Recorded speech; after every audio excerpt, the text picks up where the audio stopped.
will be mainly speaking in English,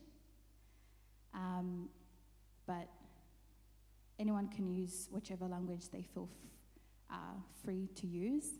So to begin with, I want to welcome you all. Thank you for coming on time.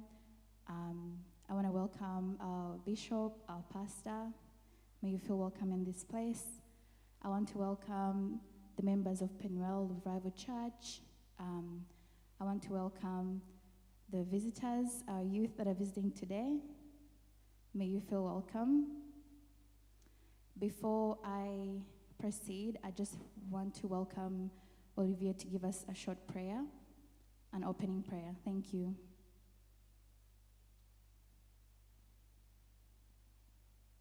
Hallelujah. 90% of this church, we all youth, but I don't know what's going on. Where is Sarah? Where is the all youth? I don't know. Maybe. Okay. Let's pray. Witeka Imana ikomeye turagushimye turaguhimbaje tugushimiye umuteguro wawe tugushimiye iki gitondo cy'uyu munsi tugushimiye aya matariki icubahiro n'ikibi cyawe kubera kuko wagambiriye kera ko hari icyo tugomba kunguka kuri uyu munsi hari ubundi bumenyi bugomba kwiyongera kubwo twari dufite ku bijyanye no kumva ijwi ryawe no kumva umugambi wawe ku buzima bwacu. Iki gitondo rero turitabye turaje ngo twumve icyo ushaka kutubwira mu buryo bwose, uburyo bwo kutwungura ubwenge mu buzima busanzwe, mu buryo bwo kunguka mu bugingo, mu buryo bwo kunguka uburyo bwose. Twaje twiteguye kumva icyo ushaka. Ahasigaye mwami Imana uganiriza ubugingo, uganiriza imitima yacu, uganiriza ubwenge bwacu kugira ngo umubiri wa Kristo muri twe ubeho wubakitse rwose. Icubahiro n'ikibi cyawe none n'iteka ryose. Amen.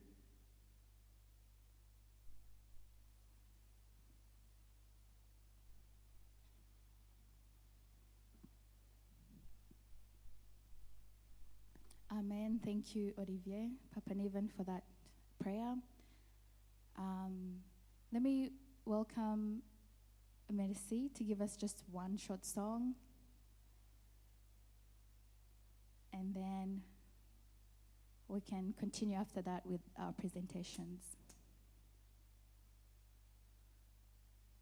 Pianist Allegro, can you come forward, please?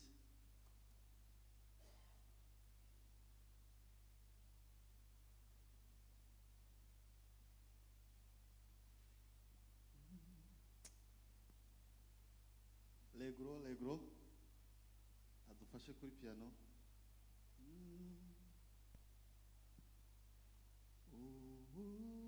Nuzuye amahoro atemba ava mw'ijuru yumvise kurira kwanjye asuka mu munezero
umutima wuzuyemo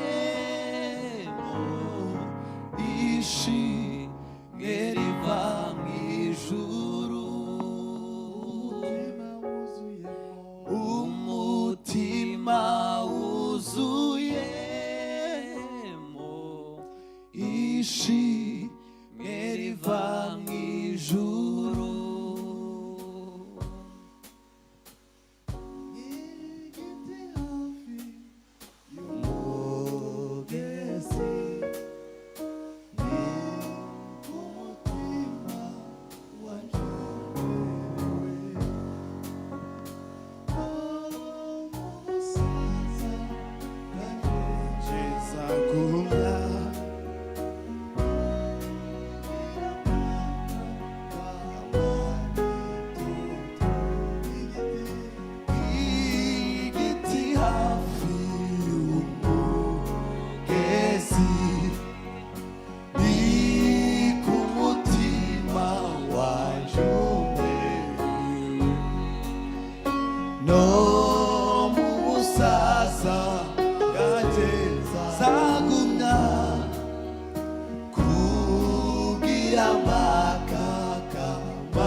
Thank you.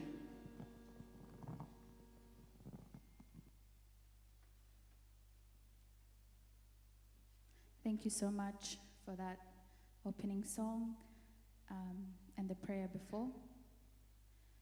So we are in a great time now to welcome our first speaker of the day as we start this seminar.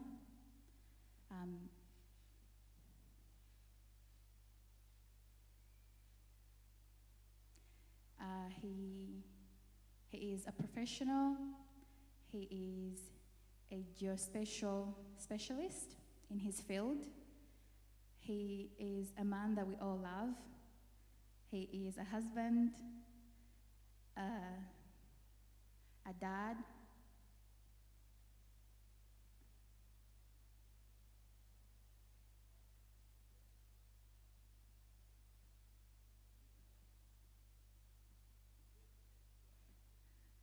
he is a professional, a geospatial specialist. We all know him in this church. He's part of Peniel Revival Church, and we are grateful to have him in our community. He is passionate about community work. He is a great man of God, but also a good professional in his field. So let's welcome Alfred Gasore as the first speaker of the day. Thank you.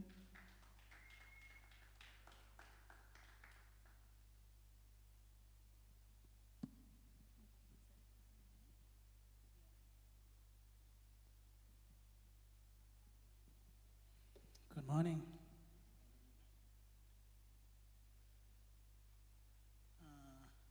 I'm just waiting for my presentation.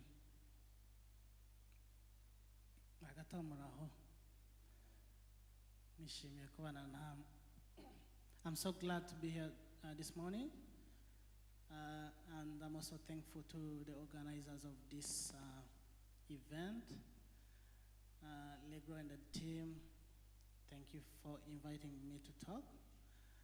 I was given an interesting topic about technology and the Christian response. It's a big topic, an interesting one. And what they want to learn from this one is how can Christian make the most responsible and effective use of technology.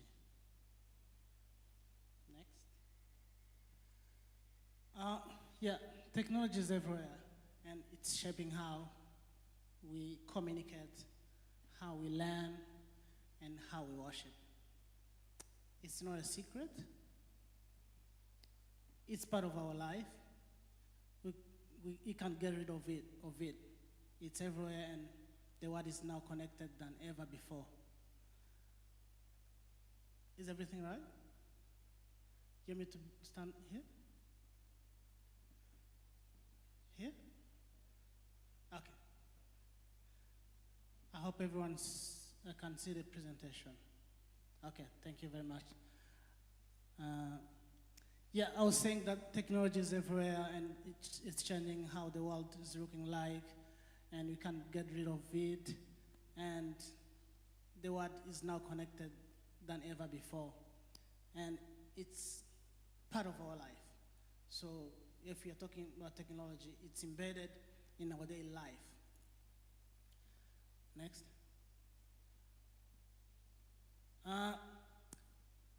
But technology is very wide, and if I'm asked to talk about technology, I wonder where to start and which to talk and which to leave out, because this is a very big and wide topic. If I choose to go with information technology, for example, I'll be talking about Internet of Things, social media, cloud computing. If we choose to go with energy, we'll be talking about solar panel, wind energy, and smart grids. These are the type of technology that we can talk about if we choose to go in the sphere of energy. If we choose to go in the transportation and technology, we'll also be talking about UAVs, drones, automatic vehicles, and also the space tourism. People are traveling even in the space. So if we go in the medical sector, I'm not claiming to be the expert in this field, but you know, there's these good technologies of scanners, MRI, there's this remote or telemedicine. You can get surgery remotely. There's this gene editing. You know that everyone has a unique gene, but nowadays they can be modified. You don't have to inherit the gene from your father. They can modify and get someone else's gene. Technology is moving. So if we choose to go in the industry field, we can also talk about robotics. I'm sure some people are working in the industry and with factories, and you can see how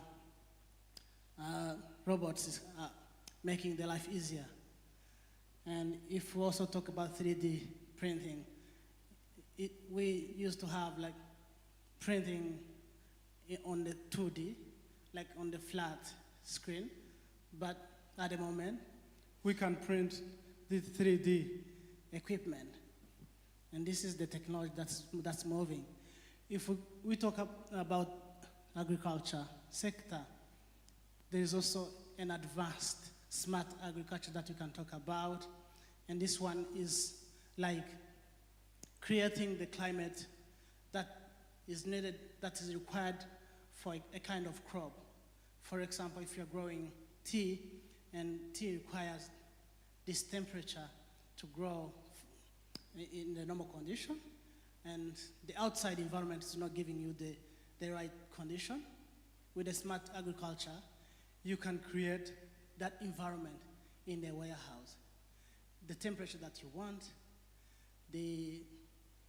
everything that you want to make this kind of crop growing in the normal condition, given the climate change and given the risk of the environment changes. But with the smart agriculture, we can handle this. We can handle this. We can also talk about the precision farming, like know how much you need to invest, or know how much you need to put on the land, and how much you need to harvest. With the technology advance in agriculture sector, there are so many things happening. In the urban planning, which is the sector I'm actually much involved, there are these digital twins. We have the city, the physical city, like if you go to the Brisbane city as the physical space, we can create a model representing that city in a 3D dimension. And for the city planners, they be monitoring the changes. They like real-time changes, seeing what's happening to this building, where the sun is facing at the real time. So, and this is helping the city to grow in a faster and a smart way. We can also talk about land use monitoring in this urban planning. This was not possible before technology, but nowadays, because of satellite, that's giving us the real-time information, we can see the changes in the land use. And this is very important for planners to know how the city is growing, where to put much effort, where the congestion is going to be, how is the transportation going to behave. So because of technology, we can do all of this stuff. And nowadays, the emerging one, artificial intelligence. And everyone is talking about artificial intelligence. And this one seems to be old school at the moment. We are not interested anymore with the Internet of Things or whatever. We are all interested in AIs. And why AIs? Because we want someone else's brain, not to use our brain. We want someone else's brain to function.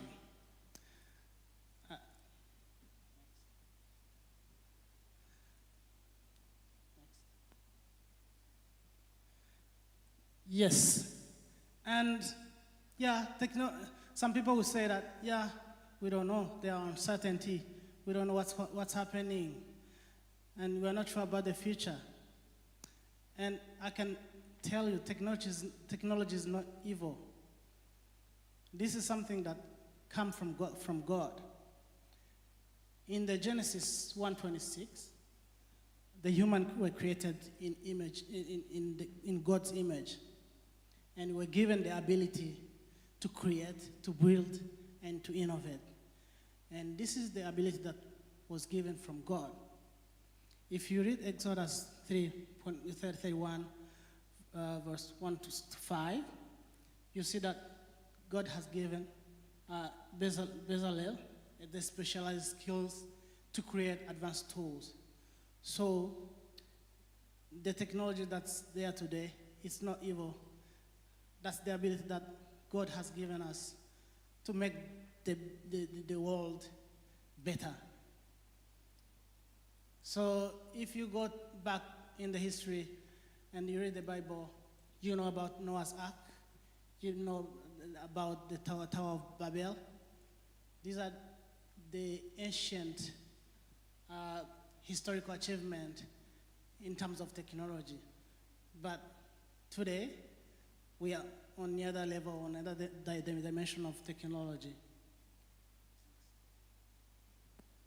And if you were standing here today and you're 20 years old, you feel that everything that's there today has been always there.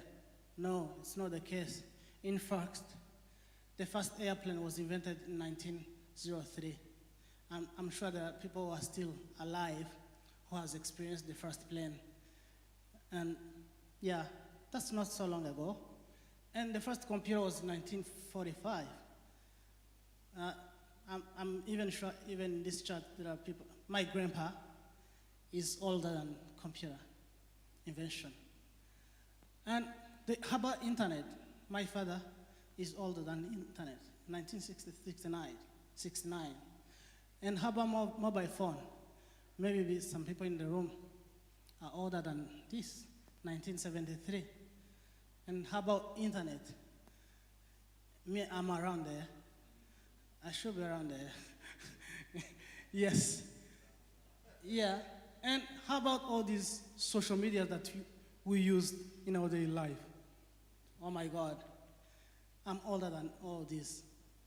LinkedIn, YouTube, Twitter, and Instagram. And you think that they have been always there. No. In fact, it's moving faster and faster. And now we are not talking about all of this technology at the moment. And we feel that they didn't even exist.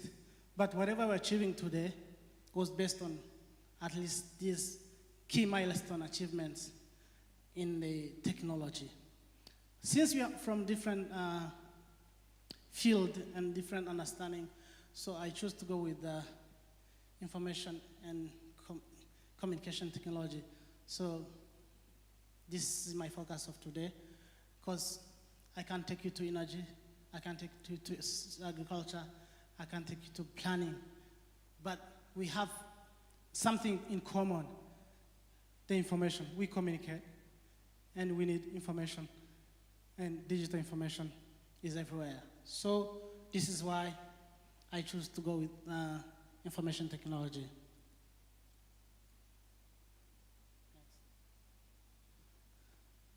In the last 5 years, when I finished my studies, my master's program, I asked my professor, I told him that I want to go for a PhD, and asked him, which topic should I choose? Because if I look into the future career, like the direction of my career in the future, I feel like I want to go much into technology. So which specific field I should choose? And then he told me, go with big data insight as a topic, or as a specific specialized field. And this was to do with data analysis, like having data and then make it useful for decision making. And this is, I'm talking about digital data. And he also told me, you can also choose about Internet of Things. Just studying how homes are connected, how internet is working, how you can connect to your little village. And you can also choose to go with cloud computing, which is where we store our data, where we store the information that we exchange every day. Or he told me you can also choose about blockchain technology, which is about the governance of how the technology is helping governance. So, yeah, I thought about it, and then I said, yeah, they are interesting, and I can go with one of these. But at that specific time, I didn't get an opportunity to go further with my studies. And then I said, at any time, I kept all of this topic in my mind. At any time, when I get the opportunity, I will choose one of these. But you know what? These topics are no longer on the table. They're not interested anymore. Now, we have moved. We are now talking about something else. Big data is no longer a good topic. Internet of Things is no longer a good topic. We, at the moment, talking about artificial intelligence. Can you go next? And some people are just hearing these things, the artificial intelligence, but they're not aware of what it is. And to make it very simple to everyone, it's just a computer program that can think and learn like a human. Anything that you can, any program, computer or digital program that can train, that has the capability to learn and then act, that's artificial intelligence. It's not actually ChatGPT. It's not actually Copilot. It's everything that you train and then act. In my studies, I did a research on how to detect the parcels of land, like the boundary of parcels of land.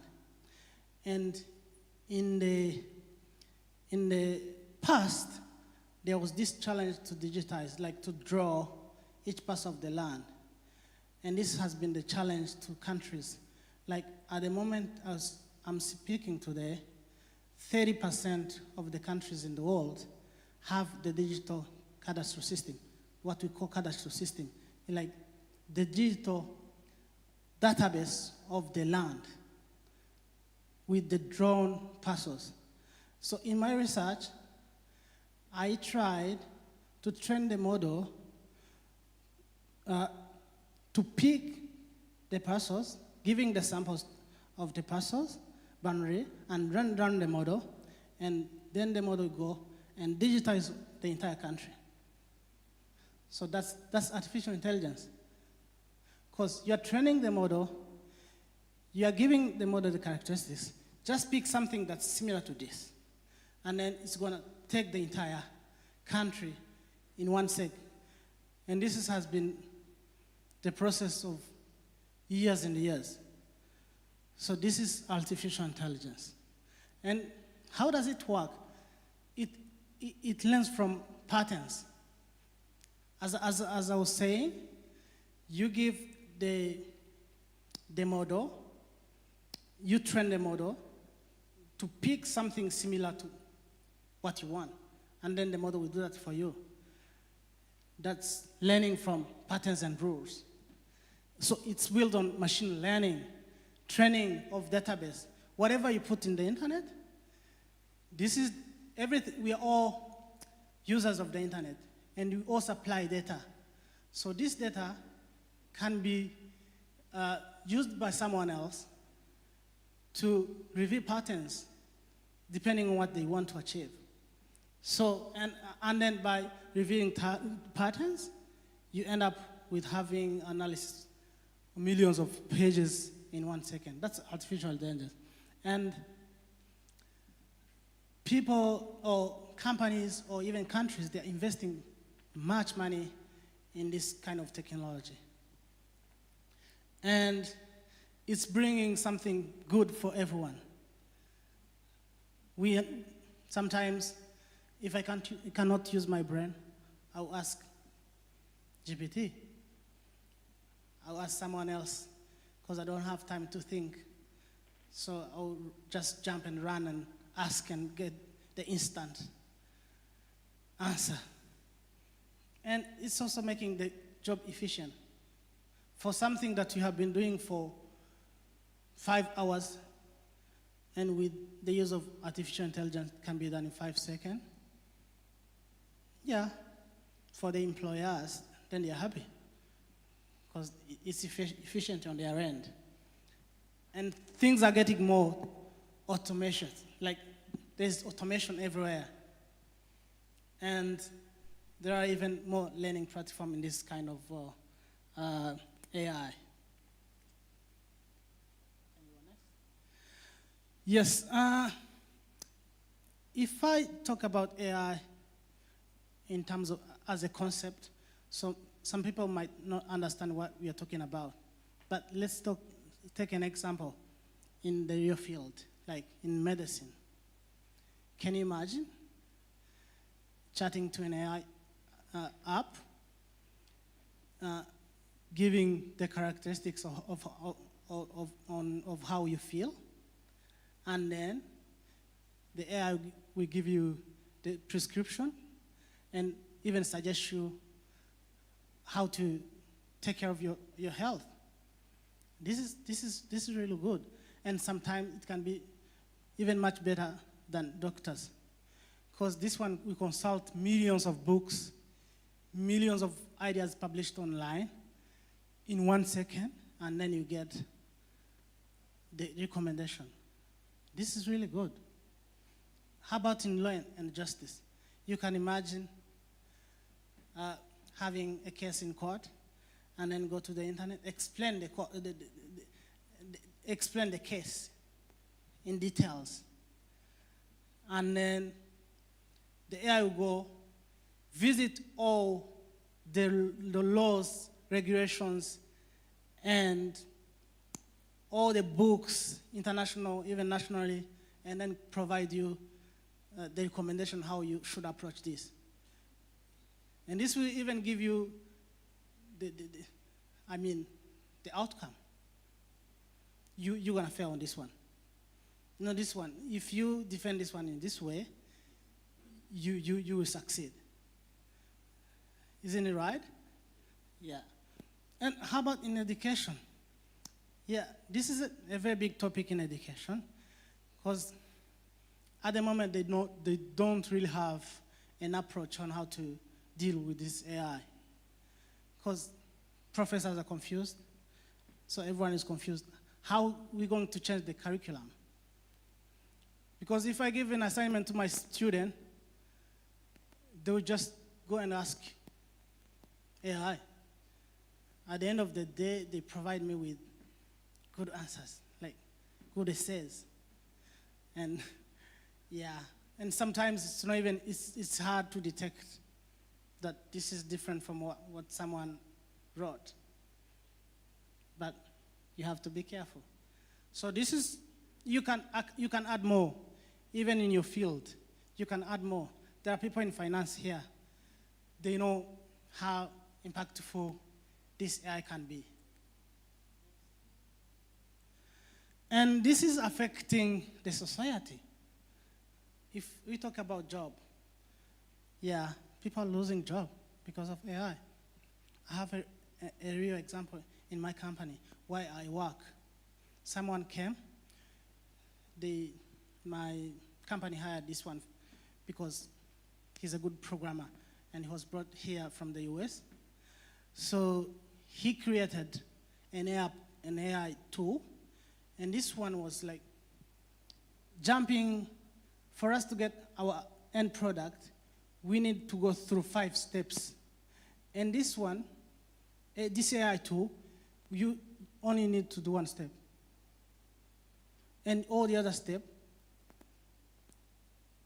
the AI tool will do the job. Like, you need to start the job, and then click the button, and then at the end of the day, you have the spatial analysis. You have the maps. You have the navigation system. You have everything. You have the report, a very well-written report. And then at the end of the day, people in my own unit, this year, 5 people made redundant. That's the real case. People are losing job. We need to get prepared. Because as far as the job is done, then the employer is happy. That's real. And yeah, as I said, there are also challenges in education. And there is also a challenge in human interaction, because at the end of the day, people will not be interested in talking to each other. We'll be interested in talking to AI, getting advice. There are counselors in the room. I might choose to run for AI as my counselor. And sometimes I can provide the better advice than someone else. Because in a minute, this one will consult millions of documentations, which a human being cannot do. And this is really something that making Christians scary. And they will say that this is the end of time. If you see this facial recognition, like if you want to open the door and then you just put your face and the door is open, this is facial recognition. And the old people, not even old people, same age, we say that, yeah, this is the end of time. And they will relate this to the Revelation 13, verse 16 to 17. Yeah, I can't disagree or agree, but we can talk about it.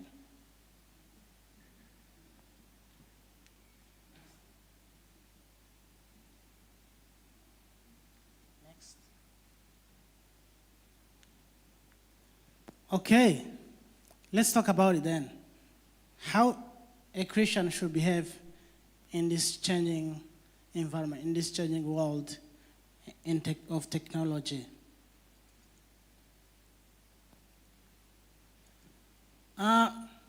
We can use this technology in a better way. We can look this technology as an opportunity instead of a threat. When we can position ourselves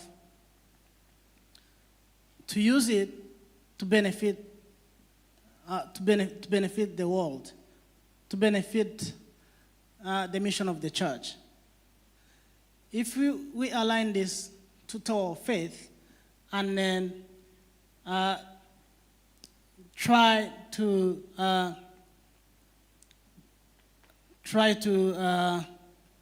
share the word of God through this platform, create the teaching environment for people who are not believers, create campaigns, engage in activities online that are putting our faith on sport, and creating videos and podcasts that with the aim of teaching people. And this is really something that we can better use of technology to benefit everyone. And with this social media, we can do much more. We can create prayer groups. We can create discipleship classes online. We can connect to people everywhere and then do the evangelism, because the evangelism is the mission of the church.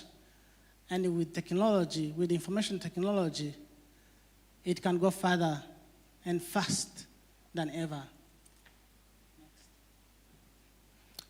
We have access to scriptures, to books that we haven't been able to access before.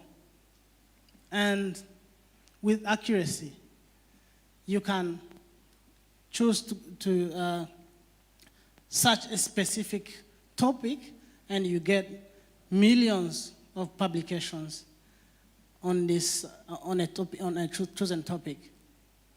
And it's also a good environment for us to learn and to upskill our knowledge.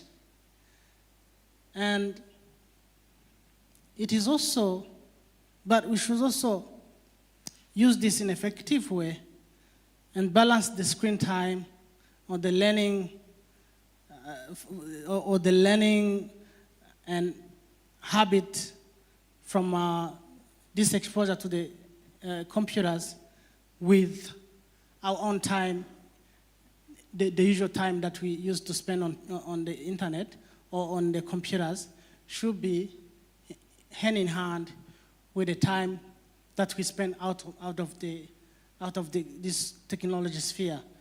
It shouldn't be something that take our time forever.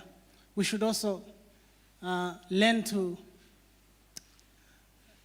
also to balance both, because it's important to have technology, but it's also important for physical interaction as well. And there are some things that we need to avoid. First of all, you should avoid using technology that leads to sin. Because of this exposure, you might be choosing to go with bad movies, exposing yourself to harmful content, to hate speeches, and this is not really good. We don't have time to read these Bible verses, but if you have time, go through Matthew 5:28, or Ephesians 4:29, or Psalm 101, 23, and all these verses will tell you to avoid this. You should also not take this technology as an idol.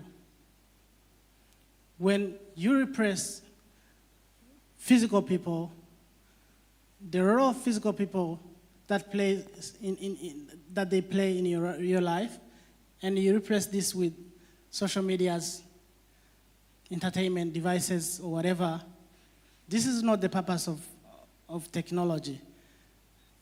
It should have a balance. It should not destroy the relationship with people. So if we make use of best of the technology, we can embrace the opportunities that are there, but also keep ourselves clean in front of God or in front of the church or in front of everyone. So technology is there. We can use it, but we need to choose how we go with it. You need to choose which content you want. We need to choose what you want from the technology itself. You need to set boundaries. It's not everything that's there that you should watch. It's not everything that's there that should take your time. And also be mindful that as everyone is applying information on the internet, every time you search and then you get the feedback, it's not always right. It's not always correct. You have to check the source. Is this relevant source? Is this information that I'm getting accurate? So it's not always accurate. There are millions of people supplying inaccurate information, and it's up to you to choose which one to go with. You have to be careful. It's up to you, and it's your responsibility to check the source. And in most cases, visit the Bible, what the Bible says about this. Or how can I relate this to the church mission? Or how can I relate this to evangelism, to opportunities that are there for me to preach the gospel? And this is the mission of us. So, in short, with technology, is a beautiful thing that we have today. It's really beautiful. And the world is better than before. But this comes with caution. you have to be careful on what you want from technology, and you have to set your own boundaries. And you have to choose what you want, and you have to be someone with purpose when you visit this kind of technology. So I can talk more, and you can also complement, and you can also add more, but technology is not evil, it's there, and we need to embrace it. And instead of fighting against it, we should find the opportunities in there for us to preach, for us, for the evangelism to go further. So this is what I can say today. Thank you so much for following. Yeah.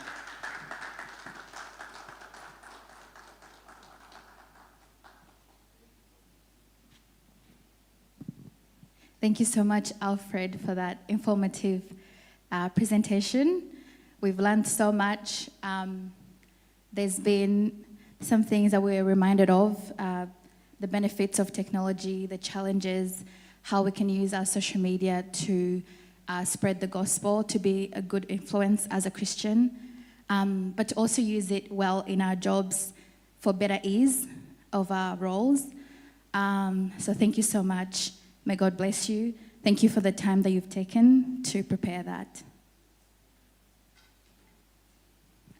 Now allow me to welcome our next presenter for the day.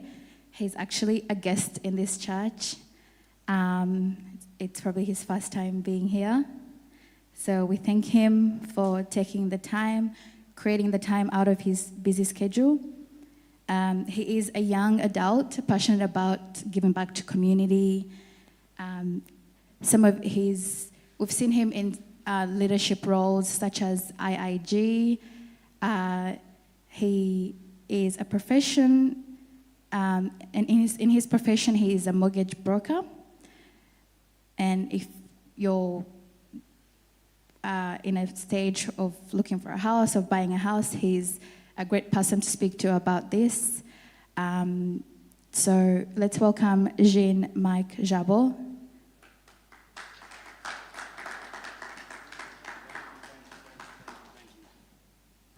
Thank you so much. Really appreciate that.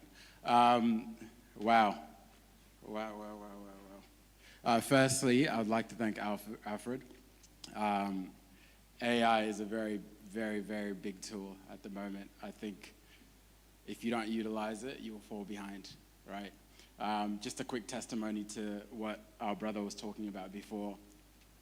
When I was working at the bank at Suncorp, when AI started to roll out in the bank, a lot of systems started to come out with AI.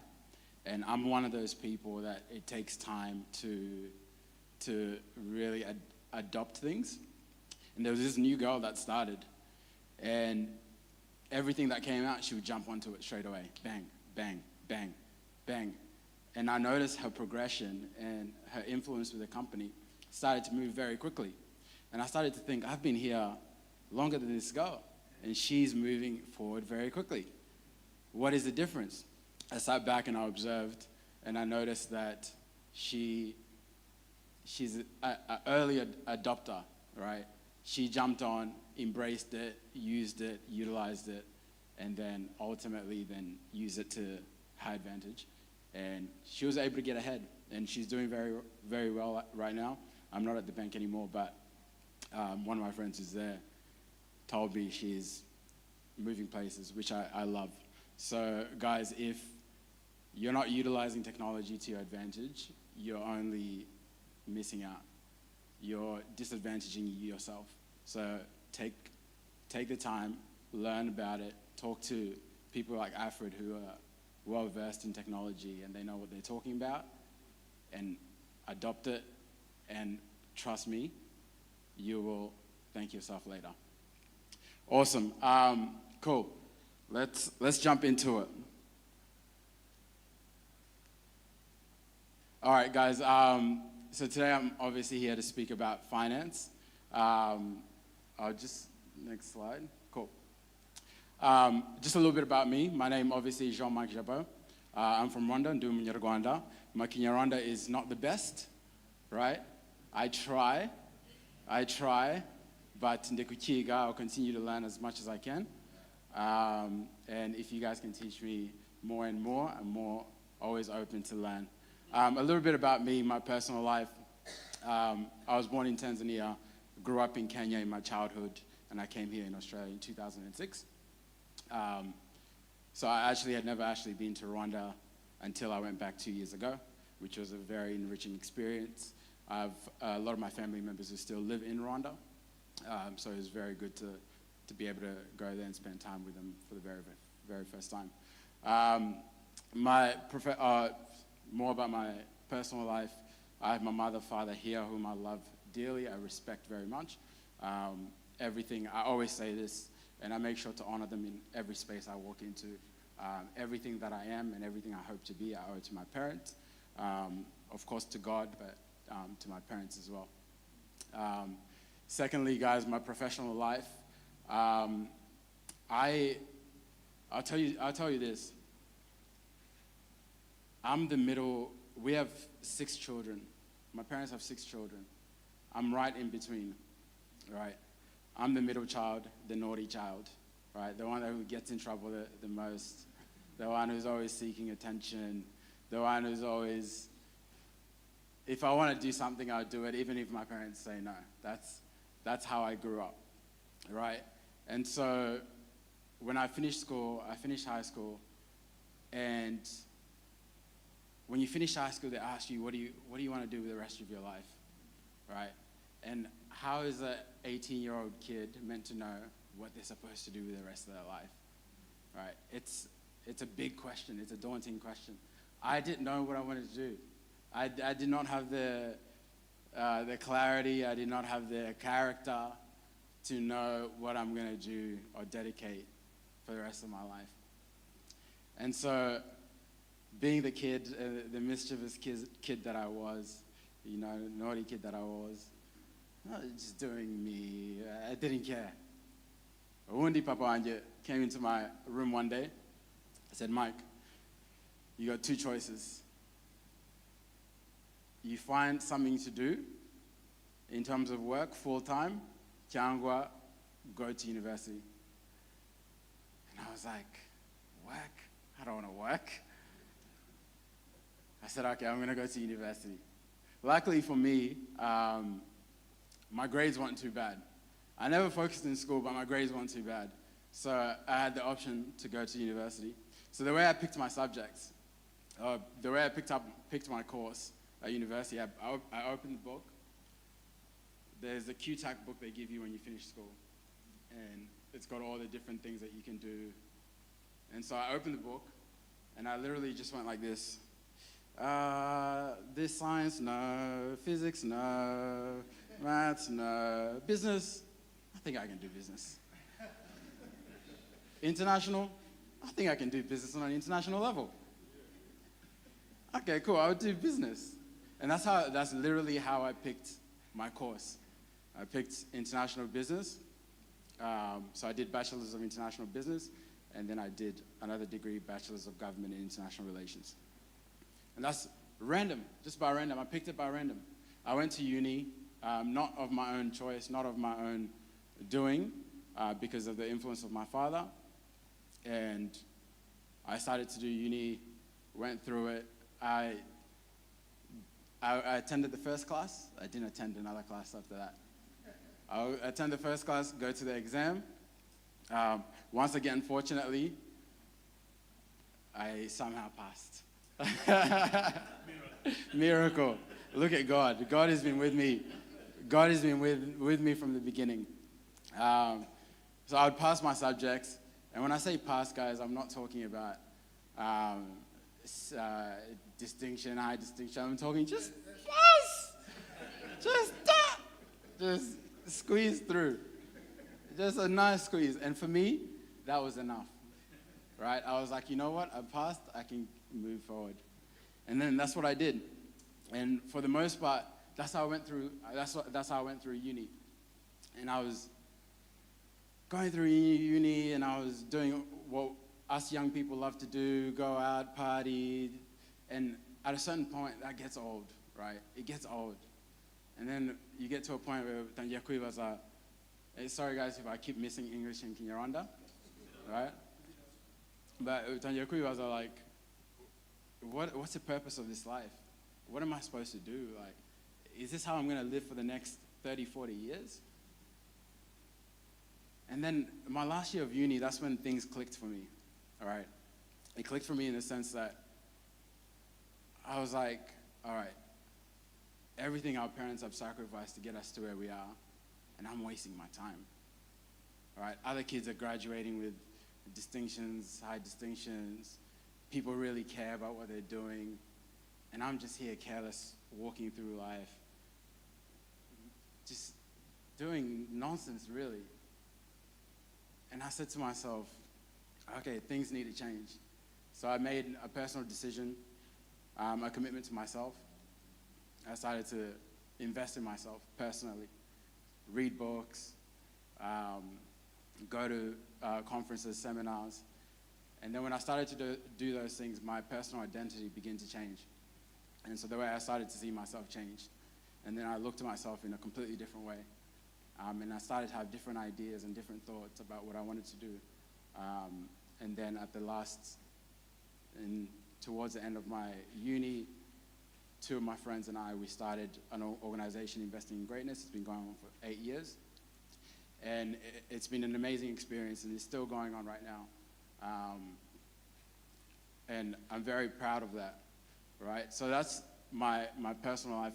So leading into my professional life, so I get into IAG, I finish uni. Once again, you finish uni, and then I'm at that same spot I was in when I finished high school. What now? I'm at home, I live with my parents. What am I supposed to do now?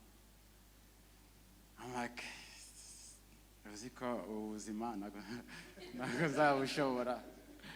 I'm not gonna, this life is a little bit tough. And I thought to myself, you know what, let me try a bunch of different things. I went into real estate, I did insurance, and then I went into banking and finance. And then when I went to banking and finance, that's when I found my sweet spot. I was like, okay, this is me. This is my sweet spot. I can talk to people. I'm good at working with money and numbers and managing situations. Cool. And so I settled in there. And so that's just a bit about my professional life, my hobbies. So if you see here, first photo, that's IAG. First photo is IAG. Second is IAG as well. And then my hobby is football. I love to play football. I've always played football since I came here. I joined my first club in 2010, and I've just been playing through. I recently hang my boots up, retired, as we might like to say. Retired, but I played football, and I'd like to think that I played it at a high level, and I think some of the guys here would know me as a result of that. So guys, that's about me, but the most important part is my journey with Christ. So I grew up in a Catholic church, right? I used to be, when I was young, I was on fire for Christ. I loved Christ. I used to walk hours to go to church, and I would go by myself. And I don't know what it was. I don't know what it was. But I remember being young, I was on fire for Christ. And then as you grow older and you get influenced by different people, environments, situations, questions, you digress from it. And that's what I did. And I digressed from it, and I was living my own life. And guys, I kid you, and when I say this, I say it with a seriousness, right? I did everything you want to do, and I did me, and that's how I lived my life. I always did me, but no matter what I did, there was no fulfillment. There was absolutely no fulfillment. If I earned money, there was no fulfillment. If I landed a big client, there was no fulfillment. if it doesn't matter whether when I was out partying with my friends, no fulfillment. And I started to ask myself, once again, oh, Zima, what is this life? Like, what am I supposed to do? And I would say about a year ago, and I never left Christ. I was just lukewarm, right? So the voice of God was always in my head. Even when he wasn't there, it was at the back of my head. So I could always relate and think through, I guess, thoughts related with Christ. And so about a year ago, being a person who's in finance, works in finance, around people who make a lot of money, when I say I lost everything, I went to zero. When you look at your account, you're like zero. Account, savings, zero. Spending, zero. This, zero. And that's what it was. And I was like, okay. And in that moment of absolute nothing, I reconnected back with God. I began to trust God in a way that I haven't before, to be obedient to the word, to read the word, to build that relationship with Christ. And guys, I can say that it's completely transformed my life, completely transformed my life. And if there's anything that you will get out of me today, and it's so funny because as I speak about that, I literally get emotional. I get goosebumps talking about that. I'll talk about a lot of different topics today, but if there's one thing that you take away from me, a life without God is not a life at all. It's not a life worth living. And I really mean that. I really, really mean that. So that's my journey with Christ. But let's go into why we're here today. Next slide. Cool. So I'm going to talk to you about finance, but I really want to incorporate biblical principles in it, right? And these are just some of the verses that I was able to pick out that I would try and use out throughout the course of my presentation. God values stewardship, managing what we are entrusted with wisely, right? Luke chapter 16, verse 10 to 11.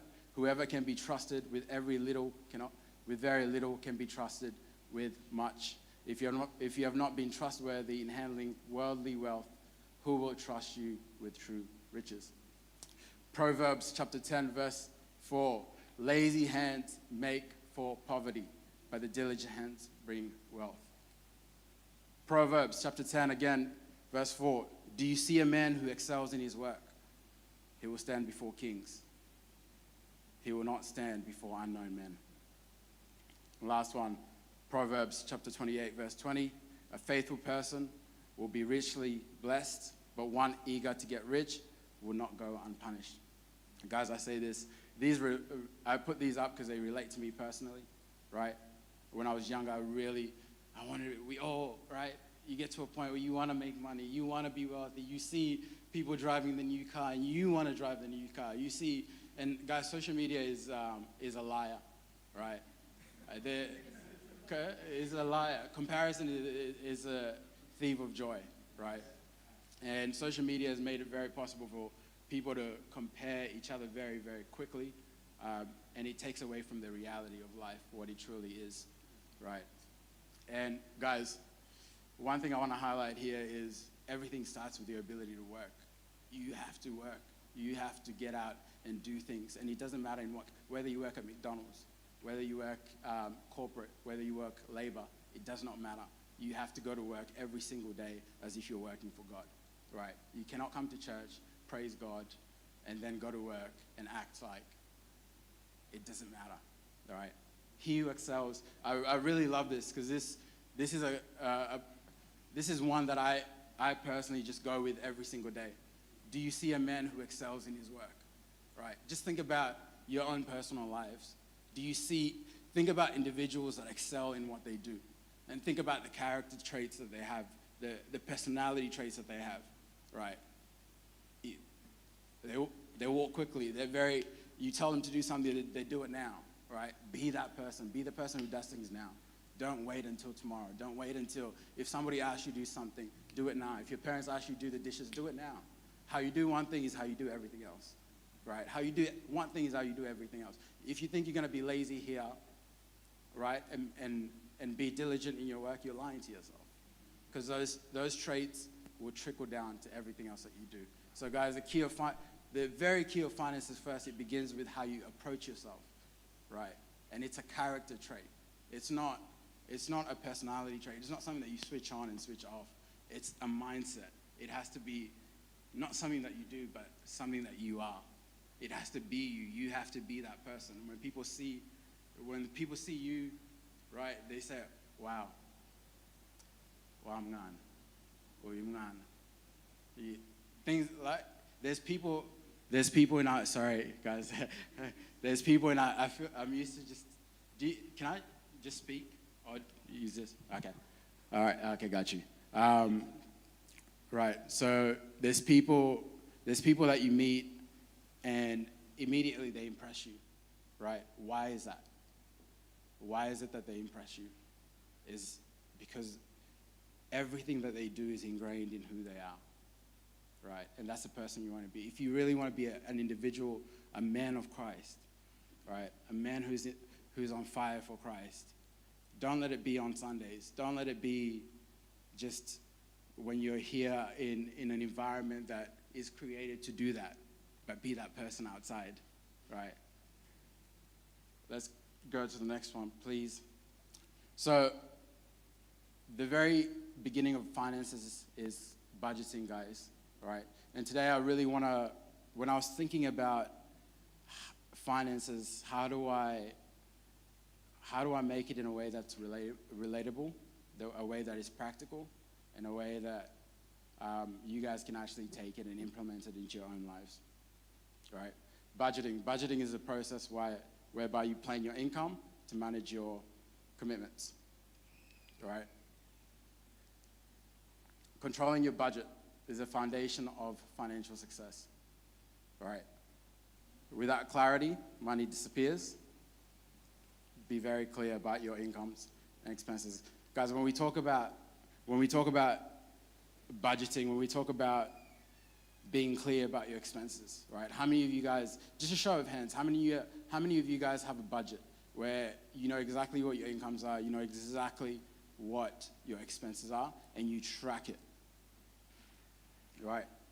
So I see a number of you guys, which is really, really good, right? But majority of you don't, right? Which is also a concern, because nobody ever falls into wealth just randomly, right? Everything has to be intentional. You have to be intentional. If you want to achieve a level of wealth in your life, in your career, you have to be intentional about it. You have to plan for it, right? And so if it begins with budgeting, if you don't know what your expenses are, right, then you cannot manage and plan your finances in a way that you can lead to prosperity, right? So what it looks like is this: understanding your incomes. What are you have your fixed income. Let's say, for the purpose of this example, 1,000 a week. I earn 1,000 a week, right? Expenses. If I earn 1,000 a week, what are my expenses within this week, right? What are my expenses within this week? That's how you prepare your budget. Then you say, okay, 10, 15% goes away into my savings and I never look at that again, right? Then you organize your expenses accordingly. Then you look at the expenses that you have. What expenses do I have that are not necessarily? What of my expenses are just impulse purchases? Things that I want to buy because I want to buy, but I don't need them, right? And that is and guys, I say this because I did that, right? I'm telling you, I went to zero. I really went to zero. Like, I really went to zero. And I'm a finance guy that went to zero talking to people about finance. It's very embarrassing. It's very embarrassing. So guys, like, I tell you this, and when I started to do it for myself, it completely changed everything. It changed everything, right? So guys, track your budget. Know your income. Like, literally go, and it's so simple. There's so many tools on the internet, but for me, I just used an Excel sheet. I went income, expenses, savings, investments. I put all my expenses down. The first month I did it, I looked at my expenses, I said, what? You don't realize how much nonsense you spend your money on until you write it down and you see it and you go, okay, what am I doing? Trust me, do that exercise for yourself and you will realize, what am I doing? Why am I spending money uselessly? And guys, money is a tool. Money is a tool, right? It's a terrible master, but a faithful servant, right?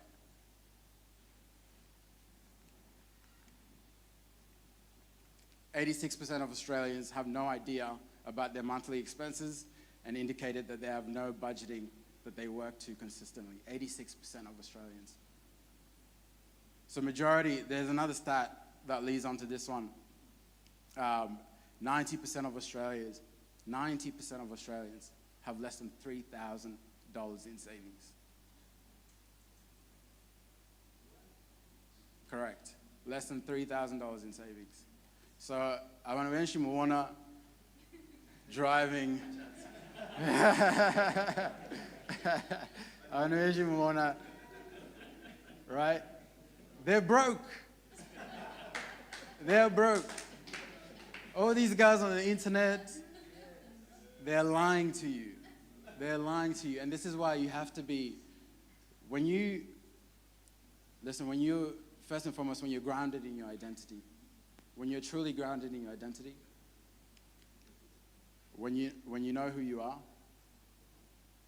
and you're working towards a specific purpose, the noise doesn't matter. The noise does not matter. It does not matter. When I wake up in the morning, I do not think about, I couldn't even care less. I think I wake up, I thank God, I look at the things that need to be done for the day, and I think about solely the purpose of executing the task that is ahead of me. And executing it in a way that is diligent, that is effective, and in a manner where it will make an impact. That is how I dress every single day, right? Questions to ask yourself in relation to budgeting. Am I wasting money unintentionally? Do I save for emergencies? Do I know my expenses in detail? And the detail part is key. What negative money habits do I have? There's nobody that wasted more money than me. When I started earning money, I went and I said, I want a nice new car. I went and I bought a BMW. And it was the worst financial decision I made. People come to me like, wow, nice car. And I'm like, you have no idea. You have no, and this is what I mean, guys. Don't look at people and think, wow, this guy is doing amazing. No, you have no idea what's behind the scenes. You have no idea what's behind the scenes. People are struggling. They really are struggling, right? And guys, I'm very, very transparent. Anything you want to ask me, I will tell you. I don't need to hide. When you're comfortable in your identity, you don't need to hide anything from everybody. Do I save for emergencies, right? If you don't have at least 10,000, 15,000 in your savings, like, what are you doing? You should be at work right now. You should be at work right now. What are you doing?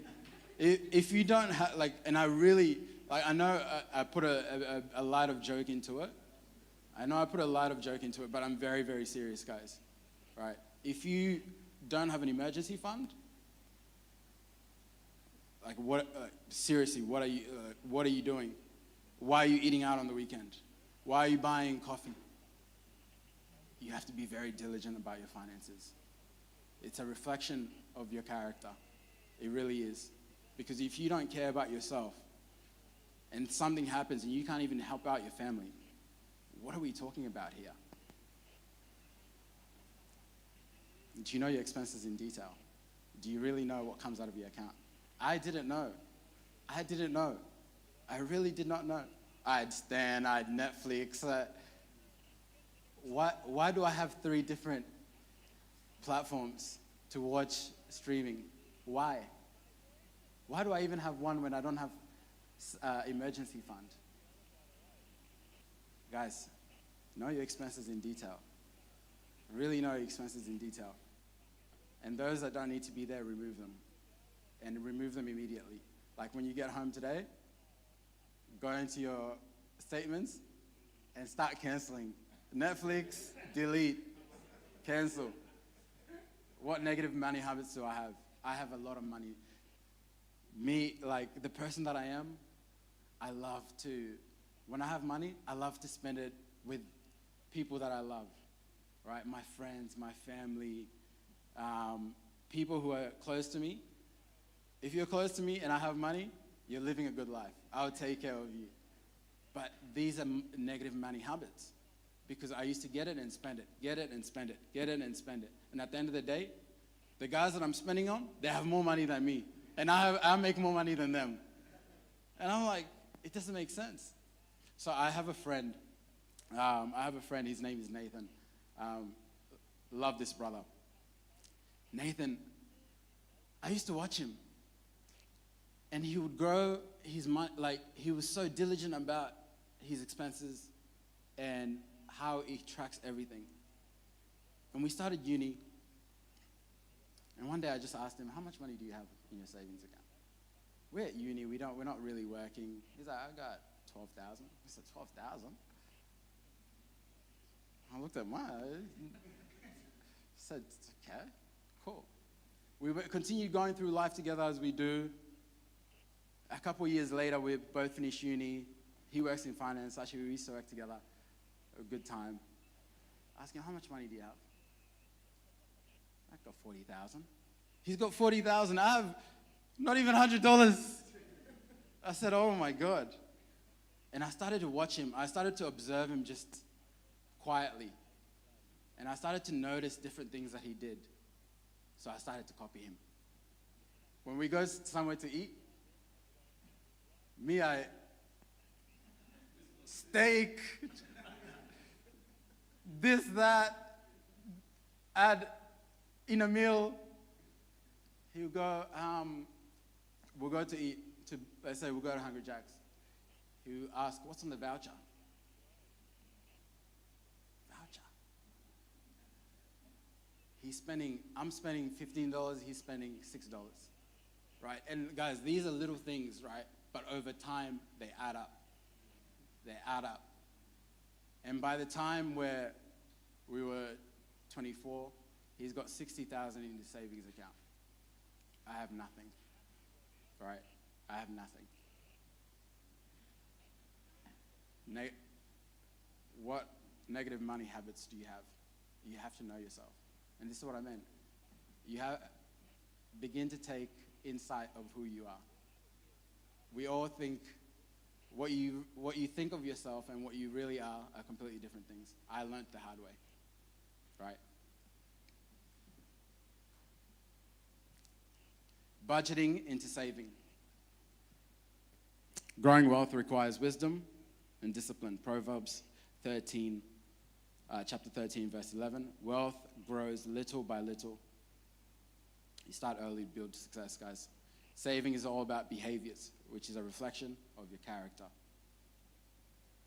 Like I said before, 10 to 15% of your income at a minimum, should be going into your savings. Like that money should come, boom, and you don't even look at it. So if you're getting paid 1,000, 100 away, you're really getting paid. In your mind, it should be, I'm getting paid 900. That's how you have to start thinking, right? And it's a principle I learned quite early on, and it changed the game for me. You pay yourself first before you pay anyone else. You pay yourself first before you pay anyone else. Pay yourself first before you pay anyone else, right? Consider yourself as an expense. And you put the money away, and it goes away. And guys, I promise you, a year, 2 years from now, you look at yourself and you thank yourself for doing those things, right? Because when an emergency comes along and you have something that pops out of the blue. You look back and you go, oh, okay, I'm okay, right? Or somebody gets married and they need some support. Oh, we're good, right?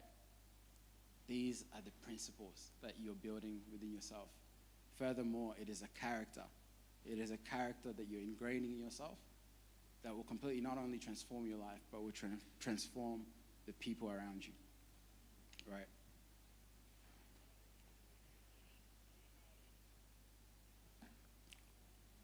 Benefits to saving.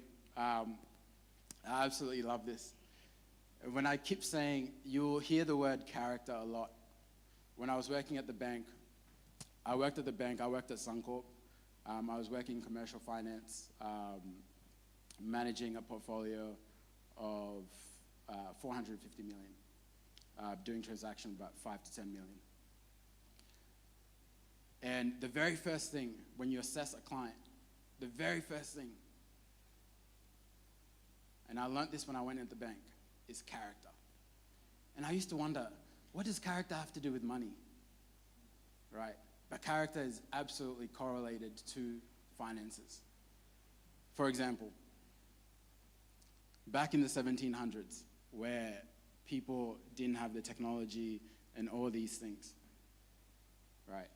And you have money, and you want to give somebody money, how can you trust that that person will pay you back? Right? You go to this person, you ask, do you know about Alfred? What do you think of Alfred? Do you think he's a good man, he's diligent, Alfred is a great man, he's a man of great character. Oh, okay, here is my money. Why did that person give Alfred the money? Because he believes in Alfred's character. It was a concept I learned. I didn't understand, but I learned when I was at the bank. So the very first thing when you go to get money from the bank, the first thing they will assess is your character. And they have different tools and different metrics and different analysis to do that, right? But they will assess your character. And so when we talk about character, guys, it's character is, like I keep saying, it's not something that you do. It's not an action. It's not an activity. It's who you are, wholly who you are, right? How you go home and treat your family, how you go home and treat strangers, what you do when nobody's watching, that is your character. And that reflects in everything that you do, right? People think they can come to people, like come in public environments and act all nice and do all the good deeds and then be rubbish in the background. You can't do that. You can't do that. In due time, everything will come to light. In due time, everything will come to light. There's nothing new under the sun, the Bible says. All right. Benefits to saving, guys. Self-control. Saving builds the habit of self-control. You learn to say no to things because you know that you don't have the capacity to do those things right now. It's not to say that you can't do those things forever. It means you can't do those things right now. So you're saying no to things now to be able to say yes to things in the future, right? The ability to say no to purchases that are not essential, and the ability to not dip into your savings account, which is slowly building. The habit of self-control. Sacrifice. You learn to sacrifice. You know that you cannot just go into everything, do everything. You learn that there's a limit. You learn that in all that you do, in all your interactions, that there's limits and there's boundaries that you cannot go beyond. Because if you go beyond that, it's going to affect then how you then move forward. Discipline. The discipline each week to say, irrespective of whatever is happening in my circumstances, if I make $1,000, $100 is going into my savings. Each week, no matter what, going into my savings. Discipline. This is a character trait, a quality that will go into everything that you do. I promise you. I promise you. Whether you are an athlete, whether you work in corporate, whether you work in labor, if you build one of the strongest qualities that you can build within yourselves is discipline, right? There's nothing that will build discipline more than the habit of saving.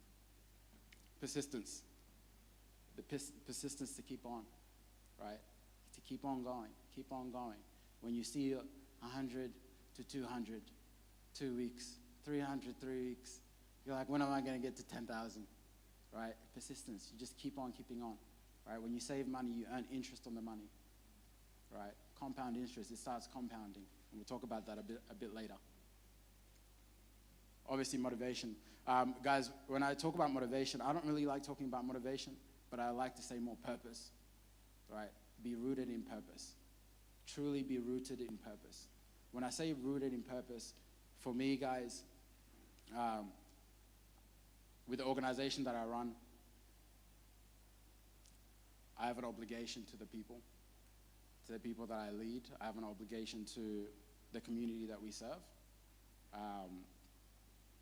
And most importantly, I have an obligation to God, right?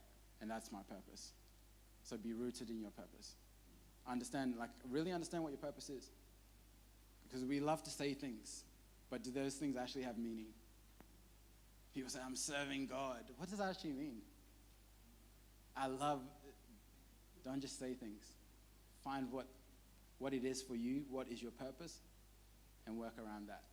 And when you find purpose, then every action has, it's got intention behind it. And lastly, guys, you're building your capital. You are building your capital. Those with savings have capital, have available to invest in businesses or other forms of potential investments. Guys, there's so many opportunities that have come to me that I could not even look at because I didn't have the money. But I wish I did. I really wish I did. There's so many opportunities I would have explored that, oh my God, I would be in high places right now. But I couldn't have done it because I didn't have the capital. I didn't have the discipline. I'll say this to say everything will happen in time, right? Everything happens in its own time. God knew that I wasn't ready for the responsibility of dealing with that capital, so he didn't give me the opportunity, and that's okay, right?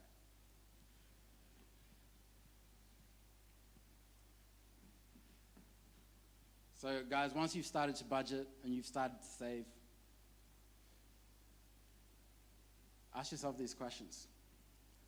Do I have a savings plan, right? When you start a year, you should have, if you don't have this already, but you should know this. At the beginning of the year, where do I want to be by the end of 2026? Going into next year, because we're already concluding 2025. If I'm finishing if at the beginning of 2026, looking at December 2026, where do I want to be? If I have $0 in my account, start small. Say I want to have 5,000 in my account by the end of 2026. Guys, there's nothing that will give you more joy, more self-confidence, more self-fulfillment than when you set a goal, you work towards it, and then you achieve it. Especially it's to you and you. Do I have a savings plan? Secondly, can I remove some expenses to maximize savings? Like I said before, go through your statements, figure out what your expenses are. Unnecessary expenses, remove them. Increase your savings. Get to your goal quicker. You know, once you get to asking yourself, do I have a savings plan? Then you can start gamifying your life, all right? So there's certain things that I do when I'm working or just in my life in general where I'll be, okay, I would say something like to myself or question myself and say, all right, if the goal is to save 20,000, if the goal is to save 20,000 by the end of the year, what would that look like if I try to do that in 6 months, right? And then your mind starts to think of different ideas, different options, and you start interacting with different people. And naturally, you will start to see that when you live in that intention, when you live in that purpose, life begins to bring, or God begins to bring people and opportunities that will help you and assist you in that purpose, right? And lastly, guys, are my actions consistent with my goals? right? If you're telling me, I speak to young people a lot nowadays, and I love it because they remind me so much of myself, and I guess to an extent I am still young myself. But when I speak, and people tell me these outrageous goals, and I said, I'm pumped. I want to do this. I said, yes. I want to do that. Yes, I want to achieve this. Let's go. And then I said, okay, let's look at your actions. What does run me through your week. What does your week look like? You're sleeping in, waking up at 10, 11, 12, and you're telling me, I want to be successful. Your actions are not consistent with your goals. They're not consistent. You tell me, oh, I love God. I love God. I want to serve God with all my heart, but you haven't read the Bible the whole week. Your actions are not consistent with your goals. Right? There's so many, and guys, I really say this because I've done all these things, all the negative stuff, I've done it all. I really have done it all. Tell people, but I haven't read the Bible in 6 months. I haven't been to church in a year. All right? But are my actions consistent with my goals?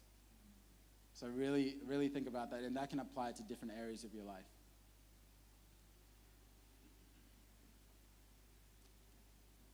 So we talked about budgeting. We've gone into savings. Now we're going to move into investing, right? Albert Einstein, who was once one of the smartest person in the world at a certain period in time, he said, compound interest is the 8th wonder of the world. One who understands it, earns it. One who doesn't, pays it. Guys, compound interest is the process by where you earn money on the principal that you've invested and also on the interest that you're earning, right? So if, just to give you guys a quick exercise, it's unrealistic, but it will give you an idea of what compounding interest looks like. If you grab your calculators out, take your calculators out, right? Go onto the calculator, type in 0.01 times 2 equals, what does it give you? Cool, we're on the same page. Do it, just press equals again. What does it give you? We're on day 2. Equals again. Day 3, equals again. Equals again. We're on day 5 now. Equals again. Day 6, equals again. Day 7, equals again. Day 8, I'm losing my count. Equals again. Day 9, equals again. Equals again. Equals again. Equals again. Equals again. We're about day 16. Equals again. Equals again. Equals again. Equals again. Equals again. Equals again. Equals again. Equals again. Equals again. Equals again.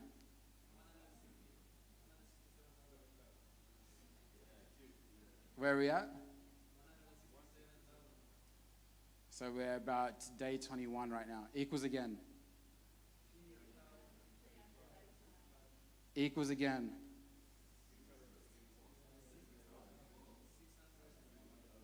Equals again. Equals again. Equals again. All right, we're about day 28 right now. Equals again. Cool.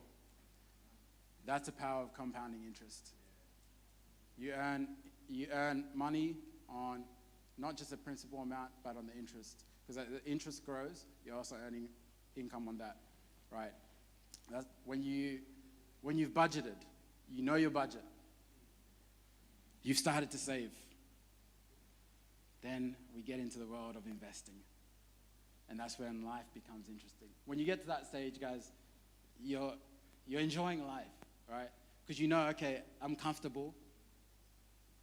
I got my emergency fund sorted. My bills are all paid for.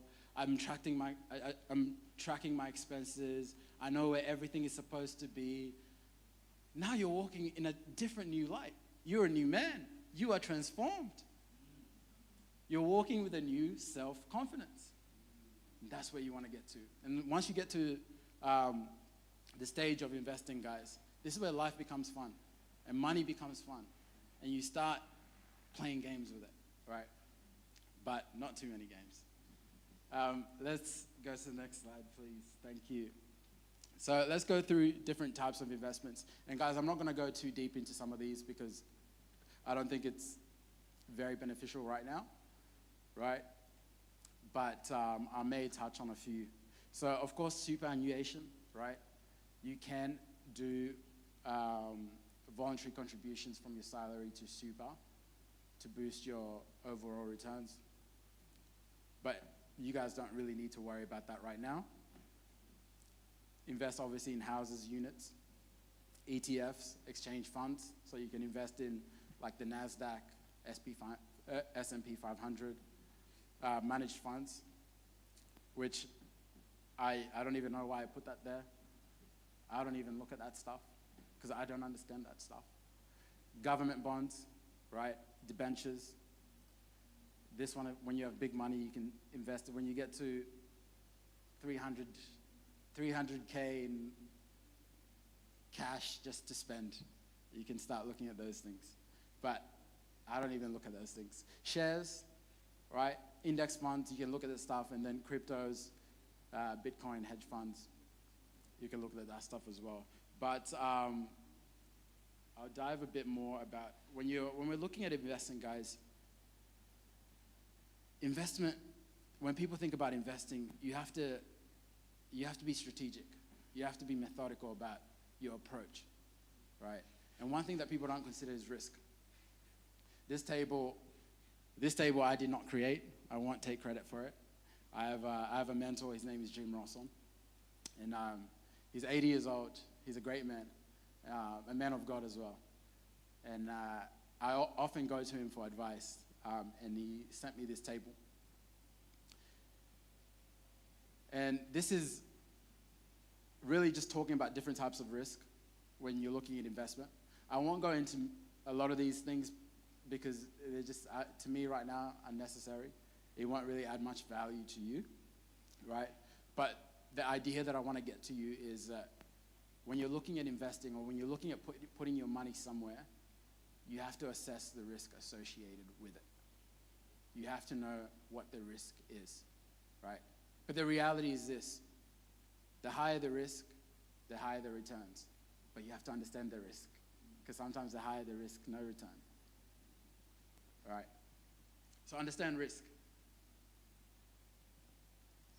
I love this. I absolutely love this, right? What we control, what we rarely focus on, what we only focus on, right? So I remember when I first got into the world of investing, and I was so excited, and I said, I'm going to be a multi-millionaire soon, and I was so happy. I was so happy. And I lost so much money. I lost so much money very, very quickly because I did not understand risk. I was playing a game that I have not assessed, a game that I have not studied, and that I haven't created a plan for, right? Assess your risk, understand your cost, know your time, control your behavior. Forget about the returns. If you focus on these, the returns will work themselves out. For example, actually, I'll talk about that later on the next slide. Don't focus on the return. This is a table that reflects the ASX 200 from 1900 through to 2020, right? And it shows the different crises that have happened over the years. So from 1900 right through to 2020, right? And guys, as you see here, irrespective of whatever has happened, whether it was World War I, whether it was World War II, whether it was the Korean War, whether it was a recession, whether it was a global financial crisis in 2008, the economy has nonetheless continued to exponentially grow, right? So what does that mean for you? It means that if you are consistent in your behavior, right? If you say, for example, no matter what, I'm going to invest $50 a week into this index fund, you will not lose. You will not lose, because statistics show that irrespective of whatever has happened, over time, it continues to grow. It continues to grow. It's not, I'm not smart enough to do this. It's just that these are just the data. I'm just giving you the data. It went down, right? It started here. We had where's World War I? World War I, here, right? Spanish flu, went down, goes up. So the market will always correct itself. It corrects itself, but at the point at which it corrects itself, it's still growing. It's still growing. So for example, I bought my house in 2020 during COVID when the interest rates were low, right? Everybody was panicking. Everybody was panicking. But now look at the house prices now. The housing market is going crazy. It's going absolutely crazy. But it's not, I didn't buy it because I was smart. I bought it because I really had no choice. The landlord was going to kick us out, and they wanted to sell the property, so we'll buy it. But the reality is this: because of that lucky decision, the market is still growing. The house that was bought in 2020, 5 years later, is worth double, right? That is worth double. So this is the reality of investing when you get in the investment world, right? It's consistent. You control your behavior, manage your risk, and you'll be fine. Guys, avoid debt. Absolutely avoid debt. Unnecessary loans. I work as a mortgage broker now. I look at people's finances every single day, and it absolutely astonishes me the amount of personal debt that people get into. Personal loans, afterpay, buy now, pay later. Avoid these things. Really avoid these things. If you can't pay for it, guys, you can't afford it. That's a simple philosophy. If you can't pay for it, you can't afford it. Leave it. If you want those shoes and you want to put them on outfit, don't buy them. Keep wearing whatever shoes you got going. Proverbs, the borrower is slave to the lender. The borrower is slave to the lender. How true of a statement that is. I know, because I have been there. You don't want to be there, guys. Credit building. When you're purchasing a house, as an assessment of your character, the banks will look at your credit score, right? A credit score is a number that shows how trustworthy you are with borrowing money. It tells lenders how likely you are to repay what you borrow and how likely you are to pay bills on time, right? If you're borrowing money, if you have a credit card and you don't want to turn it off, I suggest you kill it. I suggest you take it off, but if you don't, make sure you're doing things on time. Pay it on time, before time, if you must, right? That's how you build your credit score. Highly important, especially when you start looking at houses and things of that nature. The last thing, which is, I really love this, right? And you see it throughout the Bible. You see it throughout the Bible. The key to building wealth, guys, is it's really giving. Be generous with what you have. Do not be greedy in your heart. The Lord knows our hearts. He knows our hearts. And I tell you guys, once again, I have been there. I have been the guy who wants to covet his finances. It doesn't work well. And it doesn't make you a good person. Right? Acts chapter 20, verse 35. More blessed to give than to receive. Give with a sincere heart. Don't give because you think, oh, I look good, or this or that. Just give because you truly want to give. You have a heart of giving, right? It protects you from greed. It really does.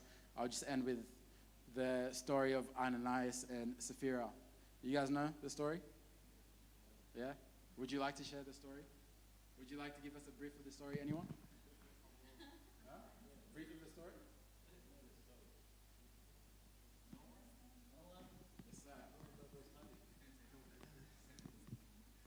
Do I need to stand or I can share from here? Ananias and Sapphira decided to sell their property. It was the time when the early church was putting everything together and help everyone according to his needs. So they decided to sell their property. When they had it sold, they brought half of the money and presented it to Peter. Then Peter asked them this question, Ananias, is it this the whole cost of your property?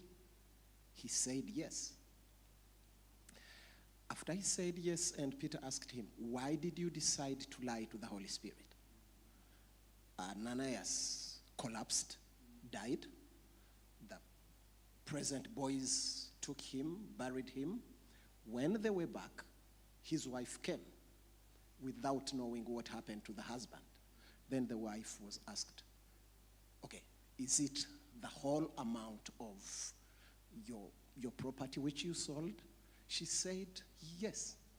And Peter said, the boys who went to bury your husband, they are just coming. They are on their way. She collapsed as well, and she died. Okay, long story short, but that is what happened.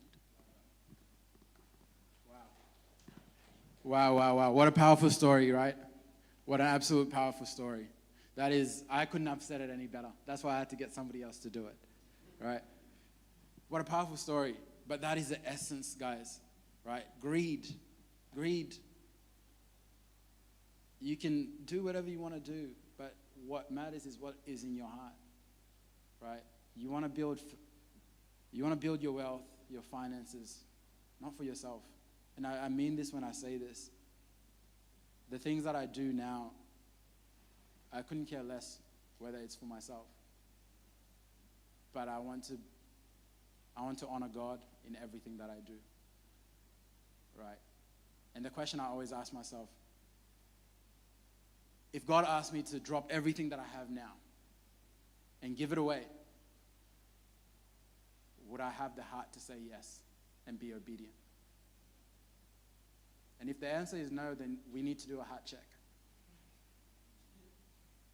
If the answer is no in your heart, and this is a personal question to you, if the answer is no in your heart, then you need to do a heart check, right?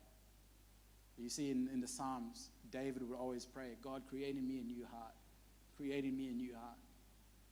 He was a flawed man, but he was a man after God's heart. That is in essence what you want. Guys, challenge as I conclude. For yourself, if you want to or not. Create a 30-day financial improvement challenge for yourself. Everything that we've spoken about.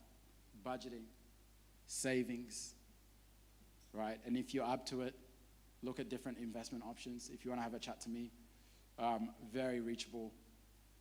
Any point, anyone can contact me at any point. We can talk about those different options.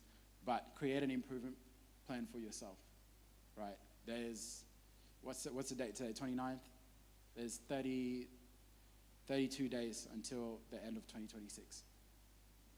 25, sorry. Start now so that you go into 2026 ready, directed, focused, with clarity. Commit your financial plan to God. Guys, everything I do now, it's so funny. Sometimes I catch myself laughing. I'll be at work and something will happen. Something will happen with a client and I can't get a deal through. And I'll just pray. I'll just pray. Commit everything you do to God. Let God be your first option, not your last when things you don't know what to do. Let it be your first option. Let him direct your ways. I really, really mean that. It will transform your life. Transformed mine. Just to recap, guys, stewardship, biblical foundations. Financial wisdom begins with stewardship, honesty, and diligence. Scripture teaches us that God rewards faithfulness, hard work, and warns against greed and get-rich-quick schemes. Budgeting and saving. A strong financial life starts with knowing where your money goes. Budgeting, saving consistently, and building healthy habits increase stability and prepare you for future opportunities.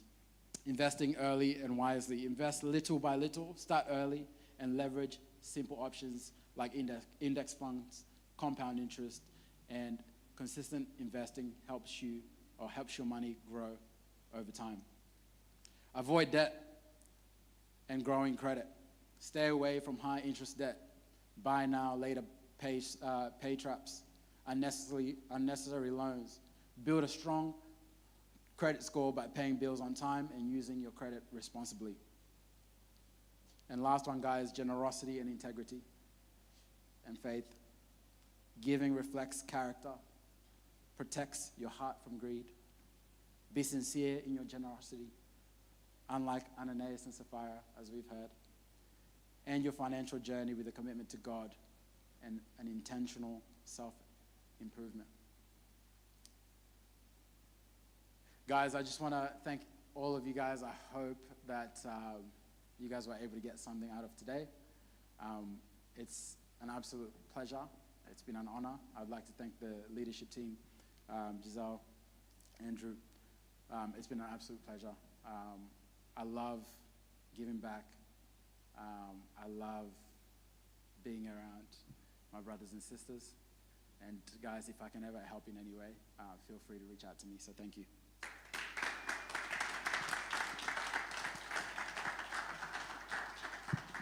Wow, as you say, Mike. Thank you so much for that informative presentation. We've learned so much from looking into our habits, really reflecting on our spending habits, pay now, what is it? Yeah, the afterpay. Some of us are guilty. So, yeah, thank you so much, Mike, for creating the time.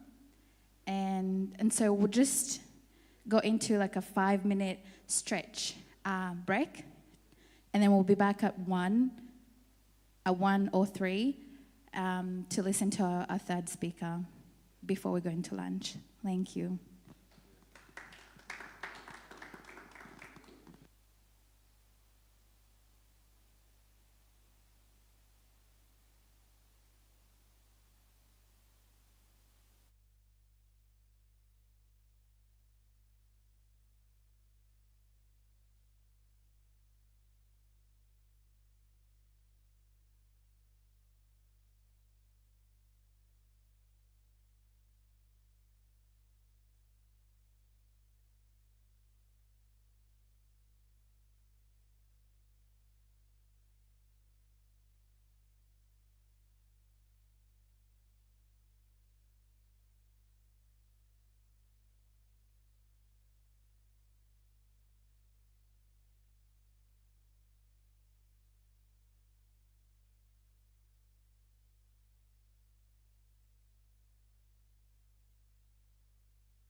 person, or allow me to welcome Eli Butoto.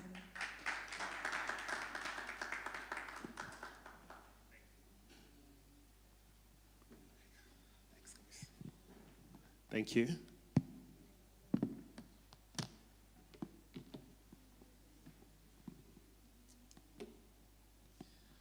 Before we start, there are at least everyone sit, and then we can, for those who are behind.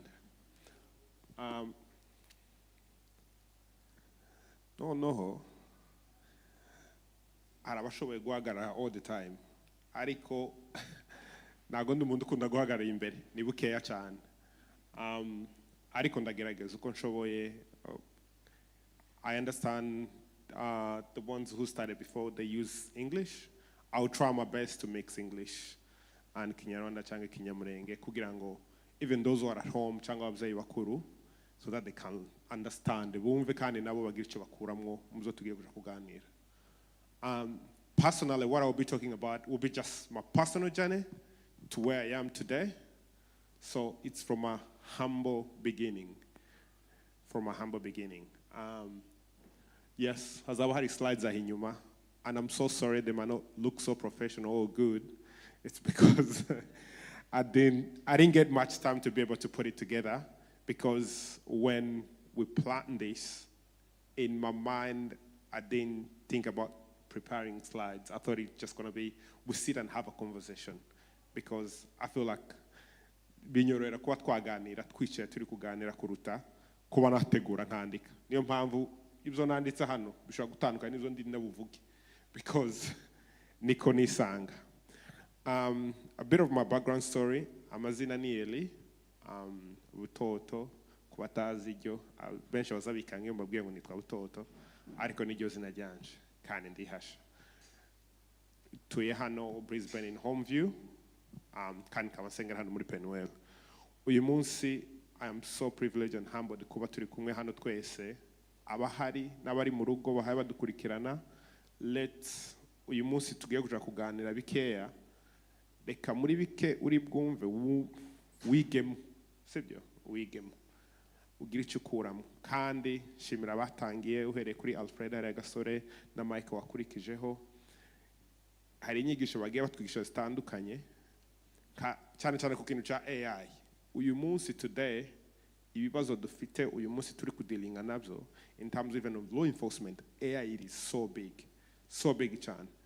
Ushize naganira about scamming, abascamming ene binjira mu makonte yanyu ugasanga bagukuyeho amafaranga kubera gusa mistake imwe gusa ukoze gusa clickinze gusa ku kabuto, bakoresha linki, ufashe message yawe urayikanzeho, then all of a sudden they're in your account. So ibyo byose ni tools za AI zagiye zibyorosha kugira ngo umuntu with only one click of a button, they can be able to access your computer, they can be able to access your bank accounts, or they can access something else. So ibyo ni ibintu cyane kuri twebwe natwale gusa basore ari n'abantu bakuru tugomba gutekerezaho cyane. Secondly, ku bijanye na saving and investment, naje nabisobanukiwe ntinze, and I'm so glad that I think maybe like 2020 around there, around COVID, nikachoge naze batangiye kuhintinga into my head about saving, because mbere nakoraga amafaranga uko yinjira mu mfuko niko ari gusohoka, like you don't even know where they're going, like it just disappeared out of nowhere. You're making 20,000, all of a sudden you have like, I don't know, $10. You're like, how did the money go? So ariko with time ugenda ubisobanukirwa ugatangira discipline, because nkuko abivuze discipline is very, very, very important, and most especially for us young people. So we have to have that discipline of trying to everything we do to be taken as our channel, and every decision to making today, it should reflect what you're going to become tomorrow. Okay. Background story, we'll go through the slides about my background, from where I came from to how I ended up here in Australia today. Inspirations, things that inspired me along the way, and those are people who I've met along the way to be where I am today. Kuko, I believe that umuntu ntabwo yigira wenyine, ugirwa n'abandi bantu bakuri iruhande. Ngakora zabanga ati nyereka inshuti zawe ndamenya uwo uriwe. So when I know your friends, I will know who you are. So those people around you will define who you are today and what you become going forward. So that's why it's always more important. Nibzingenze cyane abantu ugendana nabo inshuti ukorana nazo ari no mu kazi ari ahanze zigomba kuba ari inshuti zikubaka zikuzamura, not inshuti gusa tugenda gusa turyoherwe mu kigari having a fun, but they're not building you or molding you for your future self of tomorrow. And achievements, which we'll talk about at the end, and then perhaps even my future aspirations and what I'm aspiring, or where I'm seeing myself going forward in the next 5 years, 10 years. Hand in hand, which is like manifesting what you're going to become tomorrow. I'm where I am because I manifested it. Despite of the failures I went through, I manifested it. Ntizabaye mu mwaka umwe zatwaye imyaka igera kuri 3 ariko narahageze, ariko n'ikintu natangiye before ubwa mbere nsindwa ubwa kabiri ubwa gatatu, I was like no, I still need to be there. So n'ikintu na manifestinze muri njewe and I had to work for it. Kandi bose batangiye n'abazavuga even since yesterday na pastor ari kutwigisha naga tukore nkuko yasoje abamukuru. So that's why if ukora uyu munsi ubikora n'imbaraga uzi yuko tomorrow bizakubaka. And then at the end, a slide there, I just put on like a list of things, jobs. The more advocates for government jobs, most especially to the young people, because usually to get into the corporate world, quite eventually target on Mahigwe Kuba to university. And then ubone ili a higher degree chango higher chances. It's hard to compete in those MURIs of field. Corporate, nikonovuga, chango private sector. And usually in the private sector, usanga bihwana, who knows you? Ninde muziranye. My friend is working in there as ankora recommendation. Ariko in government, usually is how hard work do you ukora gute cyane, and kindi values zawe. Do they align together with these ones of the government of where you're working today? Kandi kuko nkunda kubivuga cyane kuri podcast tuvuga ngo turi hano tugomba kumenya ibyino kandi tugomba gukora nk'abintu, and there's nothing which will build us as young people kuba nejo hacu hazaza heza mu gihe tudahaye dufata hamwe ngo twinjire mu byaha kugira ngo tubyumve. Seko. Okay. Next slide. Ku bantu babaye Burundi, navukiye muri Congo, but the age of 2, when I was 2 years, kwisanga turi mu nkambi. Niho namenye ubwenge bwanje. Novuga no gutangirana no kuvuga, even to talk, nisanze mu nkambi Burundi. Ababe mu nkambi, abageze i Burundi mu Ngagara, niho nakuriye. Like since when I was 2 years old. So tuva mu Ngagara bayisenya around 2007 to Jimwaro, and still yari ya nkambi. And these pictures is, nazi searching the internet and finding ini nkambi igihinga imwaro abazi nkambi imwaro niho hahagukye. So it's one of the photos nasanzeyo. So rani nibenere amashitingi twatubanamo. So that means to be where you are today, ntago bivuze ngati you have gone there by accident. You've come from humble beginning to be where you are. So that's a bit of my background. Then around 2013 nibwo twamuvinze tugenda in Kampala. So ababa in Kampala urahabona hano aya n'amafoto ya Naburagara, hariya ni Kasubi, I think hano nibo ayise naganya foto yose kuri internet. So noneho Naburagara na Kasubi ni ngono uvuga ngo niho namenye ubwenge, because I went there when I was 13 years old. So mwana w'imyaka 14, that's when you start your high school. But then I was naringeze mu kabiri secondary ngombwa ko ansubiza inyuma because I couldn't speak English by then. It was from a French background, Swahili, Kirundi, and then you're going into an English and Luganda. Since uko abantu batuye muri Kenya vuye mu Rwanda, you understand it, waravuye mu Kinyarwanda perhaps ni Gifaransa ukisanga kandi mu Giswahili n'icyongereza. It's hard kuvuga ngo assimilating that life. Kandi uri n'umusore noneho. I remember going to school by then, numva I don't want to be here. Kaja muri class morning kandi bagakubita inkoni imbe akaja muri class morning kugeza umugoroba uri kwiga but you can't understand ntiwokumva because ari kigande ntacyo uzi ari cya cyongereza pi amagambo uzi nayabanza ni good morning how are you and that's it but bari kukwigisha school in class and you are expected kuba watambuka under 50% urakubitwa inkoni ndibuka igembwe cya mbere ni nkaho batadukubise twebwe ati maybe muracyakomenyera ni cya kabiri ako wagegera mu cya gatatu ndi mu wa mbere inkoni ziratangira and I'm like uri kunkubita ibintu ntari kumva like you know umuntu you're being uri gukubitwa inkoni ariko nturi kumva so and it's not your fault kandi nawe ukagera hamwe nk'umwana ukumva yuko you start resenting your parents for sending you to school because they're like you have to go to school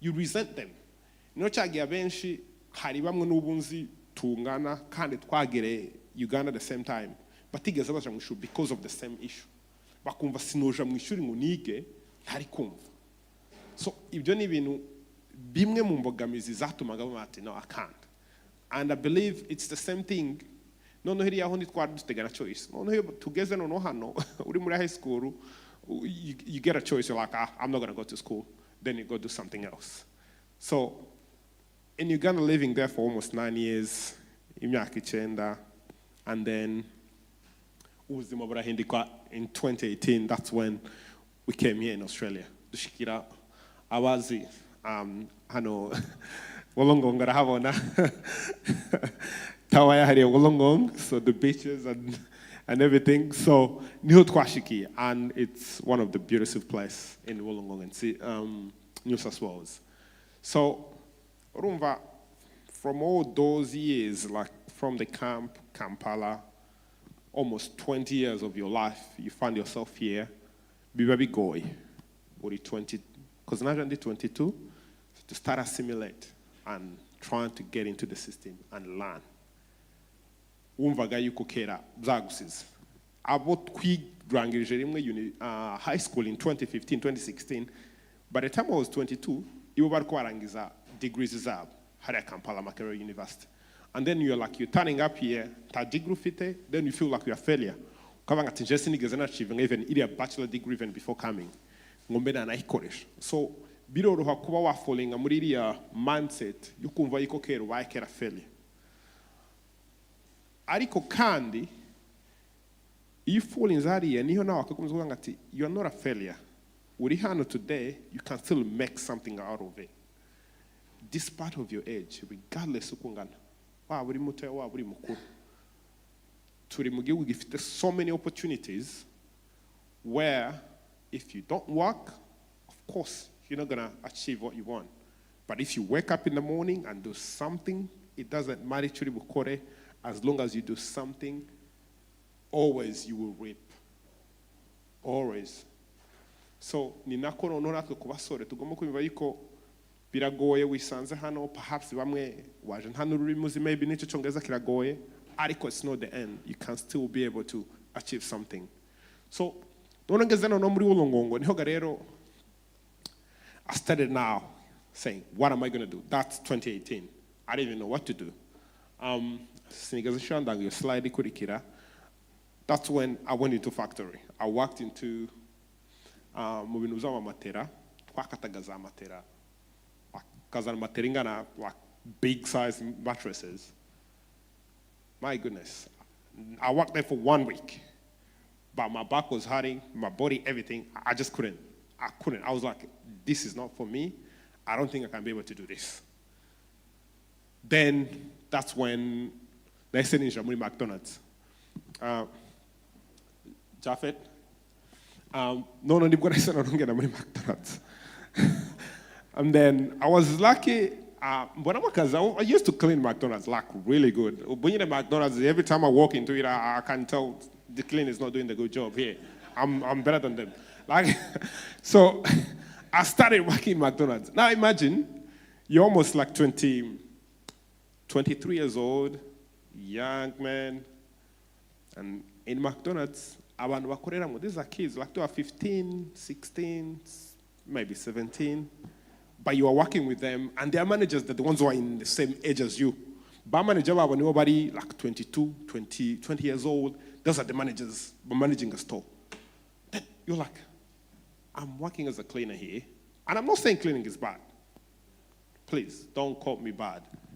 Cleaning is good. It's hariho abayifitemo profession kandi banayikora. I support their families on a regular basis.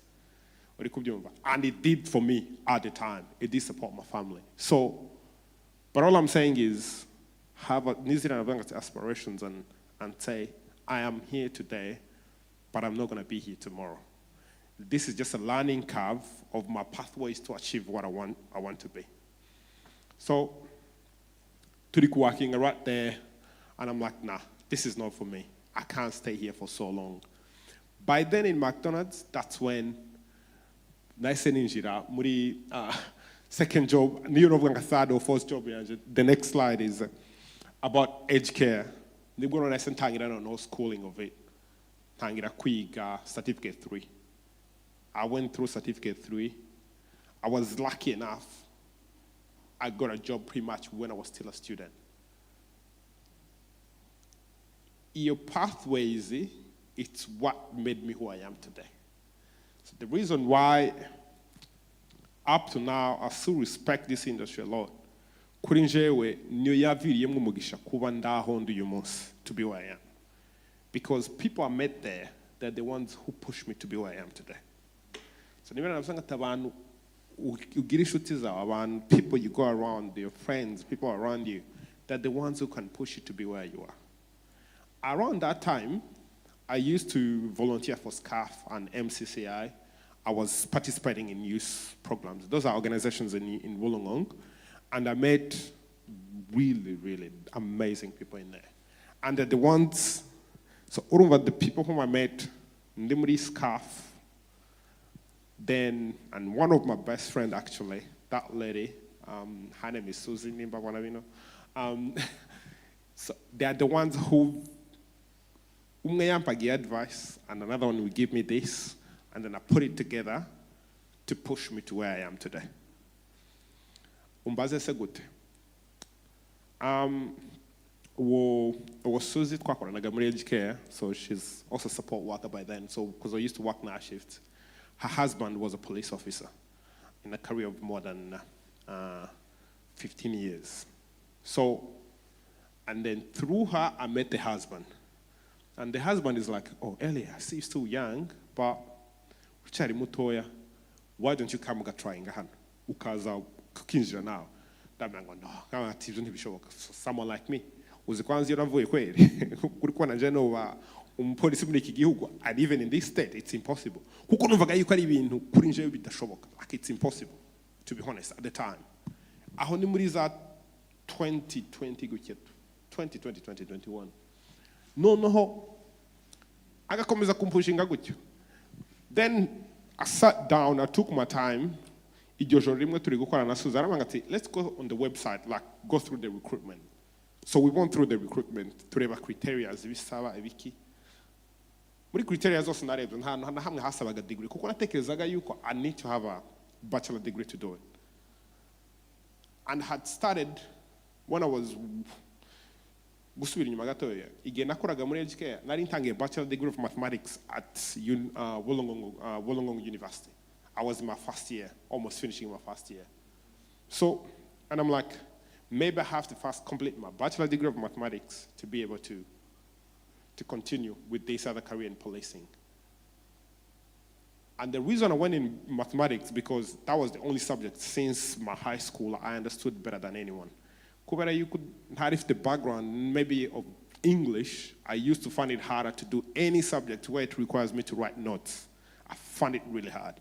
But numbers, it made more sense. It's 2 plus 2, it makes sense. It's 2x plus y, find the value of x. When you've got the number at the end, I'll be able to crack the equation. I'll be able to find the number. It was easy, like every equation that you ever, x is 3, x is 4. Just mumutkogus. So it was easy for me to do the mathematics bachelor. Because one of my friends in the at uni by then, yakoraga finance. I was like, you're good with numbers, why don't you finance? Yanyereka finance, Kabona, arikwandika maraporo, I'm like, I can't do that. The moment you start writing stuff, I cannot do that. Give me numbers, I'll do numbers. So, no, in me by then, in Uvaga, you can go completing my bachelor degree to be able to pursue any other career at the time. Ariko, omugabano noho, omugabo mushuti wanje, then anyerikinge yuko it's possible to do it.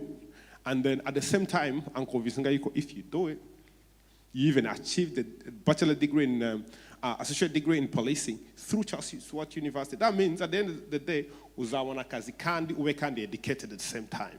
So those things, nuvanka how it's a good selling point to me. Kuko, those who know my dad, I was mzee, unavana Louise. So kuba uri munzu tarize, it's a problem. It's quite a big problem. Like to be able to kwicara kaza ugane na kuriya. Mubana biyo boss kuri nta numwe at least wa ufite make yabonye diploma gusa actually no diploma, I think diploma level like of 2 years in of university ufite make ya kabisa ariko abantu twese kabisa kiri umuntu utagiye kwishuri nimwakumvikana nawe uza winjira wacaho ishuri wacaho kukura koriki ukugoze ukura uzagira kukinta utarize like for him we yumvaga yuko school ari your life and that to me zakomeza kugupushing at the same time yumvaga yuko whatever you're doing at least ugomba gutana akankwerekana ko wagiye kuri university runaka ga certificate kaza kicaraho iruhande gwiwaza kabona bagati mwana yigiye kuri university yararangije nawe so no numvishije gutyo and then I was starting. So, your journey to join the New Social Police, one of the most humbling journey to me,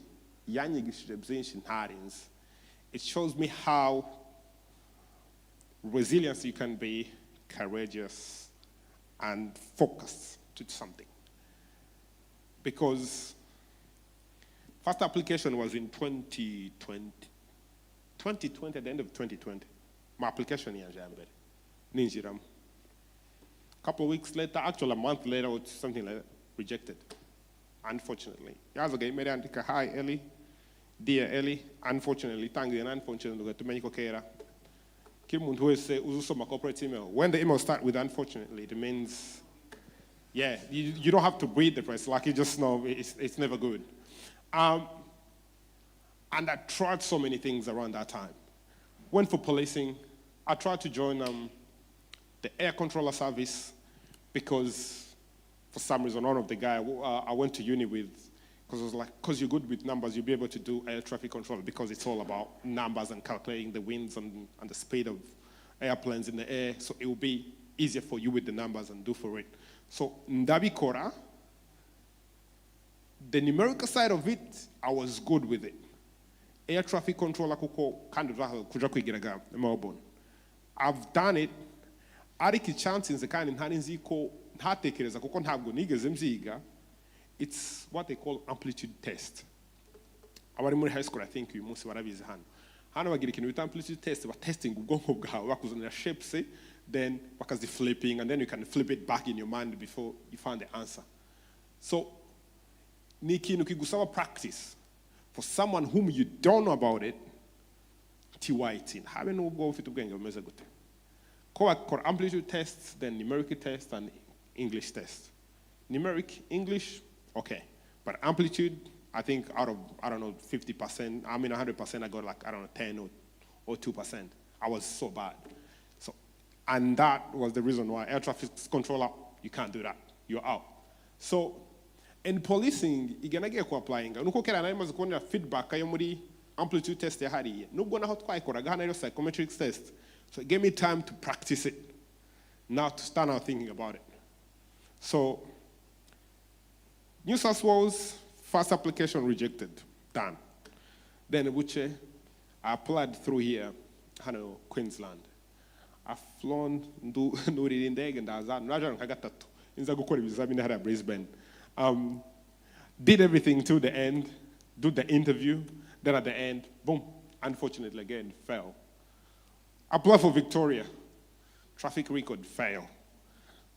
And I will talk about traffic, how, ingene, gusa umuhanda ushobora kukwafecting ukakubuza byinshi. So traffic record in affecting even in Victoria Police because nani fita amanota makeya kandi na driving again. I don't know, like responsibly I would say. So many tickets on the road which affect you in the way you don't know. Tiwo bisobanuka uyu munsi ariko tomorrow uzoja gukora akantu bareba traffic record yawe babona ko itameze neza ikaba yakubuza kubona ka kazi kandi suko utari uri qualified for it. But because of your traffic history, yavuga ati character yawe ingene witwararika not only gusa when people are seeing you even outside, it determines who you are going forward. So I kind of like gave up. I'm like, you know what? Now let me stick to aged care as I'm working and keep working through my degree at uni.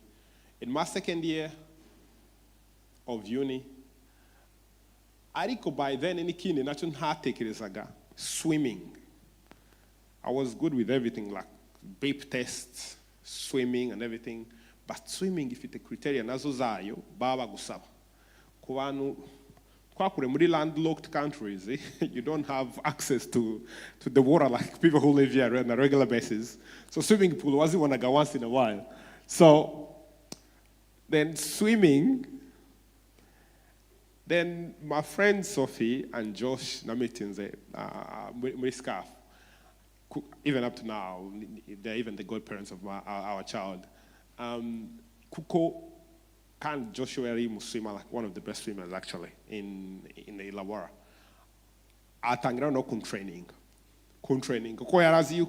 I'll be good with other physical testing like push-ups, running, and weightlifting. I'm okay with it, but this only criteria, I'm bad. So niyo ngomba gufocusinga. So nibiriya umenya your strength, aho imbaraga zawe ziri, and then akaba ariho nonoshiraga n'umwete mwinshi. So kept training me, keep pushing up, to the extent numvaga ko ndi kuri level fatigue. And then around 2021 at the end of it, tuja muri 2022, nibwo na submitting another application in New South Wales. A police. Ariko now you submitting aho kuvuga ngo I'm submitting it ikiba kiwe mugana bagande. You know, ikiba kiwe I don't care if it goes through. No. Maybe dachamu. Takundu buzima kandi burakomeza and I'm happy. There's no problem with it. And then kumwisho w'umwaka around June September, that's when I got the call saying, hey, no, email as I unfortunately. No, ntibigaza no bana hamaga. Ntibigaza wohereza email. Barampamagaye on the call. My private number is this Ellie? Yes, this is Ellie. I thought ngo niswa sergeant runaka nkorera ha. Muri recruitment just to let you know that you've been successful. Wow. Amagamba akurikiye sinako numva ayakurikiyeho to be honest. Nukurumbarira amajambo yakurikiye nyuma. I can't even remember that. Ariko gusa nuvye kusija muzaba ngo ndi taxi numvaga like it's crazy. It's crazy. Kuko numvaga nkaho ibintu nasenge nakoreye nashize mu imbaraga cyane finally has happened. Then kandi dusubiye inyuma gatoya ndibuka igihe mbona roje ya gatatu nagiye hari mwabonye hari ngo ngo have a big car park. I remember I was coming from work. I think I was coming from uni. Again nabonye email. No, kubera umujinya mwinshi like gahinda kenshi man, I put in everything. Why is it? Ndagenda mparika ahari nyine kuri Wollongong Lighthouse. Habaho parking ninja abantu bakunda kuja park ukaja kuharira kugira gute. I parked there and I sat down. And I started asking questions ndikubaza Imana why? Kuki iki kintu maze iminsi niyumva yuko nshobora kugikora. Why is it that I'm not achieving it? Nicara ndeba muri liste ico gihe class yari imwe yari 354 number 353 class nyine ya at the academy. So ndareba nati why is it your class didn't hide him? Ngomba kwibaza byinshi pe like I was asking so many questions. No, fata telefone in my notes. I don't know that chabigi. Fata telefone in my notes ndukureba kuri classes zizagenda zikurikira. Kuko no class nakore mwari 358 fite gutangira muri October ya 2022. Bitanandikamo. Ndavuga uyu munsi nubwo mbabaye. ariko man iyi class 358 ntikanshike ngomba kuyibamo mbivuga lakari kwatura n'umujinya gusa that's it kasi nabivugishije yuko numvaga muri nje gusa numva gusa gahina bati why is it that I'm not getting it kuko numvaga yuko I've got everything to go there but why not ndatura tu 35 bitanabuzanira muri notes habe n'uyu munsi ubajije mutoni azabikubwira kuko nashite mu rugo that's the same thing we had same discussion ati class I need to be in it ariko kandi bimpa noneho discipline yo kumenya yuko where I need to work hard and by then my gym routine physical routine ntiyari good so no kwirukanka ntabwo nirukanka cyane none nama ntangiraga noneho nabanga ati next time when I start doing my physicals nimba tugiye bakeneye kuko ubundi level point bavuga bip test ni 7.1 in my mind novaga I need to go minimum 8.1 aho niho hato ngomba kugarukira push ups bakeneye 25 I'm going to 40 icyo twita ngo ni prawns arizo planks bakeneye 90 seconds I'm going to double that 180 so kuko kugira ngo nishira muri position so that chage baya bakata ya namba kuko nimba afite tuvuge muri class bakeneye abantu nka 200 mwaplaze muri 300 it means ijana rigomba kuvamo kandi iryo jana rigomba kuvamo igihe iryo jana rigomba kuvamo muri wewe ijya 200 tugomba guheza umuntu even reason why to reduce you ugomba kumwereka yuko scores zawe ziri so high to the extent they can't just ignore you because iri hejuru bahaye bareba muri liste bazarebera muri bajya bari fite scores zo hasi niho batangirira mbere ko tuzamuka so niba batangira muri bajya bo hasi izina ryanjye izaba riri hajya hejuru and then in those couple of months tangira pushing so hard even swimming kuburyo natangiraga kuja swimming muri swimming pool pretty much every second day as I'm training gym ni nakongena muri swimming kugira ngo ni improving because I knew my weaknesses at the time so Imana nyine irabikora then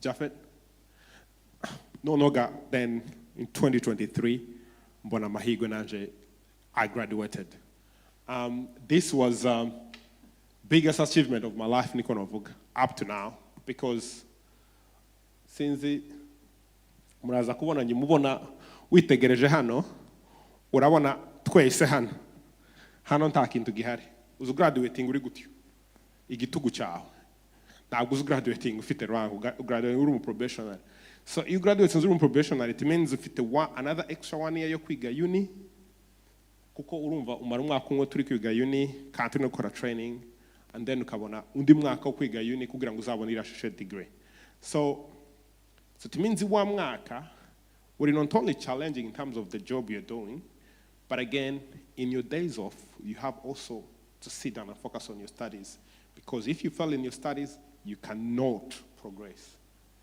how go progressing so yes you are happy you have achieved it but at the same time you're like now hard work now is about to start it's about to start kuko it's not only the job itself but which is demanding but again even yourself you have to give yourself time those days off utangire working so hard so that you can be able to pass because if you can't pass ntabwo waguma hariya kandi as a probation constable you are in a position kuburyo it's easy kuzuka mu gitondo boss akanga ati wewe tukigushaka hano kuko ntabwo uri protected ntabwo ufite a big protection nk'iyo umuntu ufite rank so it's niwo mwaka kuko statistically munarangiza muri let's say 100% of people graduated only at least 40 to 50% will be able to make it to the rank of constable so that means 50% somewhere was that dropping somewhere so kandurumva at the time graduating nje nyine mu Africa but at the time muri class yacu and naho nakorera naho ngikorera bunyine I believe nje nyine mu Africa watuye cyangwa unavuga n'ururimi rwacu perhaps wari n'abandi but town ndahura nawo abo mumaze kubona nabo pretty much in the whole district nakoreramo kandi muri 2 districts so niko nono uzagiye bigenda so to see me coming from where I was at the humble beginnings and you keep working hard and keep pushing yourself you get to where you want to be The next slide. So, no, urabona iyi foto cyane cyane uza witegereza umuntu uzumwitegereza hano kumenya level ariho. So iyi niho nari ngitangira, then iyi ni yejo bundi urabona hari difference. So then kuri uyu munsi tuganira nanje ubundi kuri rank ya constable, that means I'm in a position of ntopfa gusa kuvamiwa gusa cyenyeji. Yeah, so ibyo nkora, I work in general duties. General duties, what we do is first response. Yani, iyo uhamagaye, kuri ufashe telefone uhamagaye 000, ikintu cyose, anything. General duties, our policy, wo muri general duties, nibo bari responding abambere. That means we're the first people on scene. We're the first one kuhagera, dufasha abantu. And our main focus usually is domestic violence, which is a big problem we have nowadays in our society, not only just here in Queensland, but it pretty much is the whole country. So, the people need to be educated in that. Take your time, understand it, learn it. And the best thing is, uri muri Kristo, nkuko batubwiye, ukagira amahoro, ntago wahurira nabyo. You can't. Wunda azahura nabino, mugane wabwa n'abapagani. Lakini iyo wisanga uhakora ibintu bitemewe, bitemewe n'amategeko. Yes, hari amategeko amwe abantu bagenda bakora. Niyo bagatari igihe uhura n'umuntu ukabona they have made a mistake about something, ukabona si ikintu yagambiriye muri we. Ni ikintu cyamubahe because atarakize. Ariko kandi iyo bigusobanuriye neza, biroroshe kuba wakoresha distraction yawe nawe nk'umupolisi at the time kuba nta repercussion wamugiraho. Ukamwereka yuko yes, byabaye good, ariko ukakora icyo twita ngo ni educating. Most especially like traffic issues, traffic matters cyane. Kuko abantu arigiye akora traffic offense atarasobanukiwe atazi. No go example gusa reba kuri muntu, I say here maybe all of us we drive our cars. Siko. When you're driving your car, ukitsa window yawe hasi, ugakanda ibuto nani ikiyo kikika, uri gutwara, warangiza ugatereka ukuboko ku idirisha ryawe, cyangwa ukaba gusa habe nubwo usohoka guca kayinji gusa kangana gusa gutya gusa gatoya. Iyi ni offense $100 zigera kuri 140 ingahe na points na 3.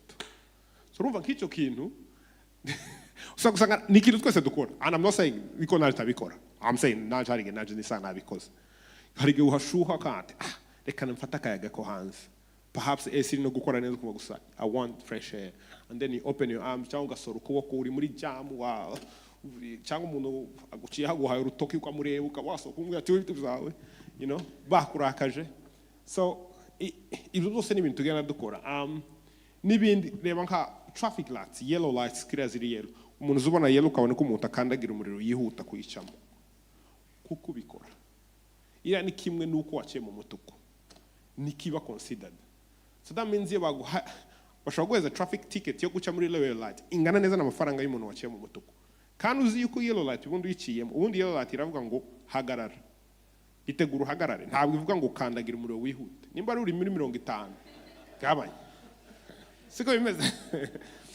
Yellow light ubundi ahantu gusa utohurayo n'ikibazo cyayo ni igihe iyo wisanzemo like igusanzemo like itaninze yellow uri indani warenze wa murongo, aho nta kibazo.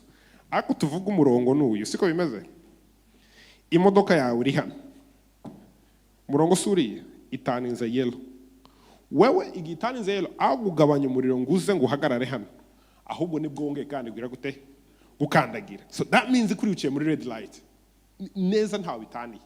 So that means wewe umunsi gusa yellow izakwabara ni igihe ugeze hano kera winji ipine kera rya mbere ginje rya kabiri, then itaninze yellow, of course na amahoro again. Ni ibintu byinshi kandi sinokugaye kutabizi kuko abenshi ntibabizi.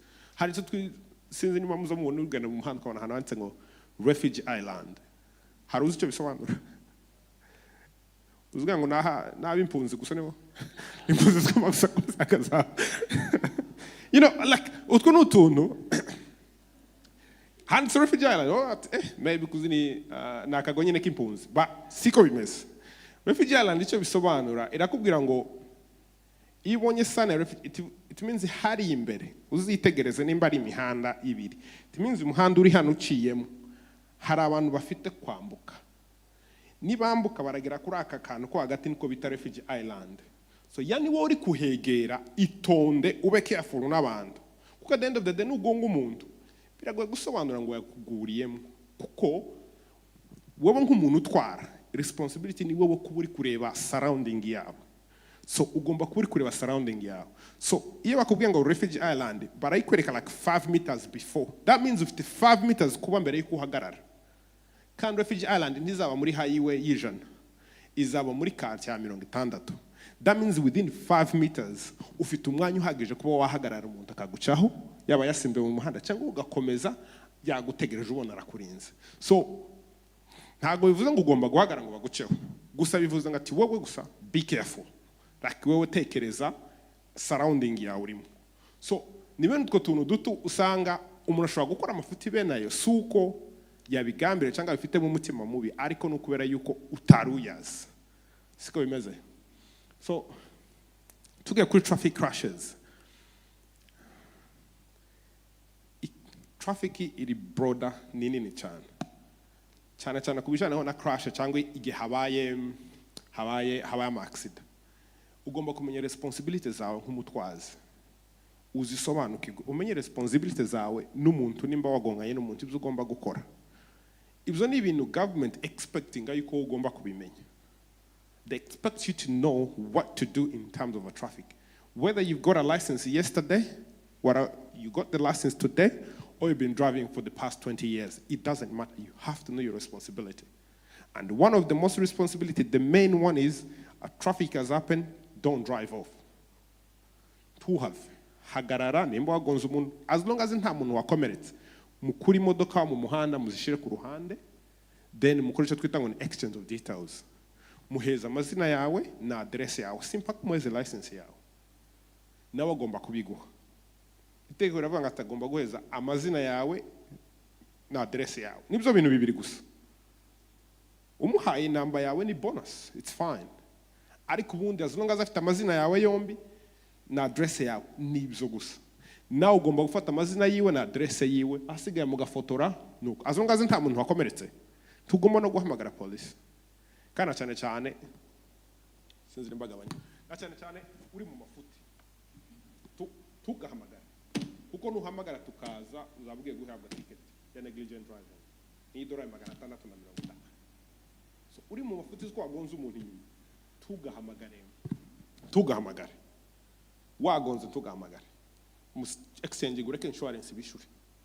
Kuko nibaza naho police niza, kuko baje kera, they have to take some sort of actions. Niko bizabimera.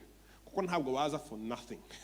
So kubera ko kera twashitse hariya twasanze mwagonganye, it means umwe muri mwembi umwe agomba kuba ari mu mafuti. Byanga bizakunda. Either yo bari wewe cyangwa yo bari uriya wakoze amafuti.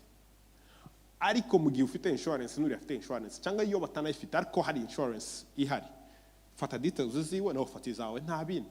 Hasigaye nimba imodoka zitwabwa muzitware mukomeze ubuzima bwanyu kandi ntimu blocking the traffic, kuko the moment you block the traffic bara nibaza n'abaraza kera imitsikera yireze bene wacu ati ubukora funga traffic ku kantu ka fake hano bakagombye kuba barangizanyije, so that means umwe muri mwe bagomba gira gute guhabwa ticket. So cyo kintu tugomba kumenya cyane, ariko cyane ntukava ahantu wagonze please. Nimba uzari vana kubaho ukabona ahantu banagonze cyane ubushize hari umugore ejo bundi wari umuhindi yagonze umuntu aragenda kandi bagoye n'imodoka, ariko umuntu ababaraje mu bitaro ubu barakomeretse. Ejo bundi baramufunze umugore, kandi si rimwe si kabiri nkuza kubibona, ukagongana n'umuntu wo kahava ambulance itarahagera.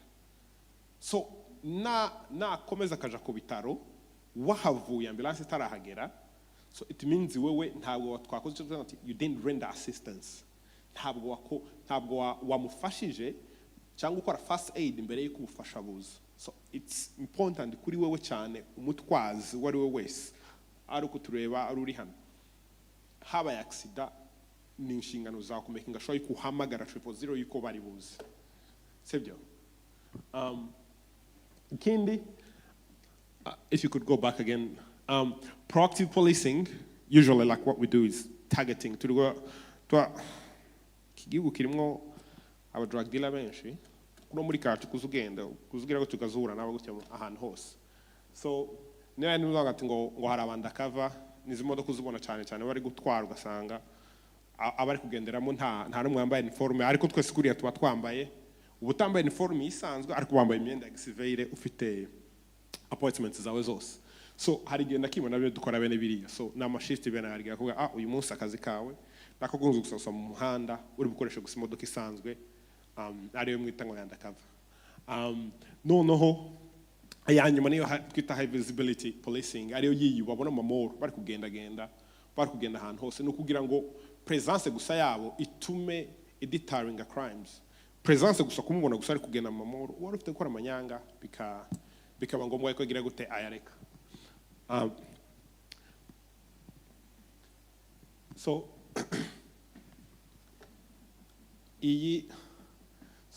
the key 5 points nanikere ko nubwo umwanya uri kugenda, the interests and passions ku buri musore wese cyane cyane kuri tw'abasore bari hano. So ugomba kumenya ikintu ukunda, sibyo, kandi ikintu wakwihanganira gukora. Anything uri bukore banza umenye kwanza interests and passions zawe, niki njewe nkunze, niki nshoboye, kandi icyo kintu ukunda kigushoboresha kuba wagira gute wanagikorana umwete n'imbaraga nyinshi, sibyo. Point ya kabiri ni skills and strengths. Yani ni hehe uhabona imbaraga zawe ziri. Ushobora kuba utazifite muri policing cyangwa utazifite muri finance cyangwa muri technology, ariko hari industries nyinshi, so many industries. Hari legal industries, hari judicial industries, hari corrective nyinshi pe. So wewe menya skills zawe n'imbaraga zawe aho ziri, aba ari none ushobora none umwete cyane mu byo uri gukora on a daily basis. So iyindi point ya values and belief ni ibiki wemera, sibyo, kandi nabyo banatwigisha ni imyizerere yawe, ibyo wizera, ibyo wemera, ni ibiki wakwihanganira. Ibyo bintu byose biguheza za mbaraga zo kuba wanabikora. Mu gihe ntabwo uzakora muri environment bafite values wowe udafite wumva yuko wahashobora, it will be hard. Uzakora umunsi umwe kabiri kangahe hakunanira uhave. So ugomba kwasobanuka ukanga ati ngese njewe aka kazi mpaye nkora uyu munsi, zi values zabo cyangwa indangagaciro zabo ni zimwe n'izanje, sibyo. So ibyo byose nibyo tugomba gushira imbere. Then icara ukore job market research numara utangira ushaka opportunities runaka, sibyo. So shakisha uvuge ngo muri research ndi gukora akazi nshaka gukora, ese hari utuzitungahe, ni bingahe bihari. Kuko ari gavanga ati ngurinjira muri industry ariko gasanga to get a job in that industry is very hard. Like today nkuko uvuga ngati muri IT today they are facing a mass, like they're going to exodus because of AI. AI yaraje isanga utuzi twinshi, abantu benshi mu tuzi twinshi bagiye bagira gute batubakuramo. So natwe natwe mbere ko to making those decisions, reka twicara no dukore that research to try and find out where hari utwo tuzi cyangwa hari iyo mirimo dushaka gukora. So iya nyuma niko novuga, ariko sinayo ya nyuma hari na nyinshi, but financial stability and earning potential.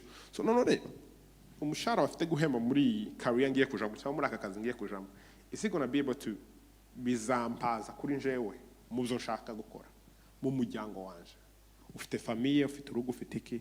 So nta ibyo mpanga gukora ni so mpaza se cyane.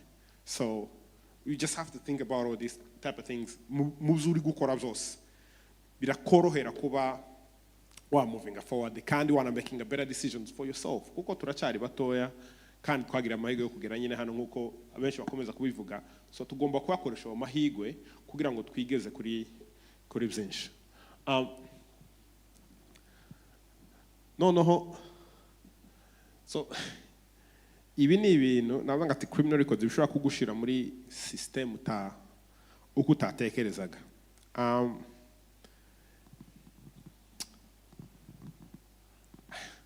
kibazo hari byimuze uhura nazo muri kacyo kumva utanabivuga mu ikanisa ariko perhaps ko turabasore hano reka mbivuge perhaps kandi hopefully iyi story benshi barayigiraho siko kansi hano gusa ni henshi bimaze kubibona umusore muri ya myaka niye ya uni sibyo 19 22 sibyo baragenda bakiga barangiza ishuri nimugoroba cyangwa weekend bakaba as a group tugenda outside let's go partying bakagenda mu club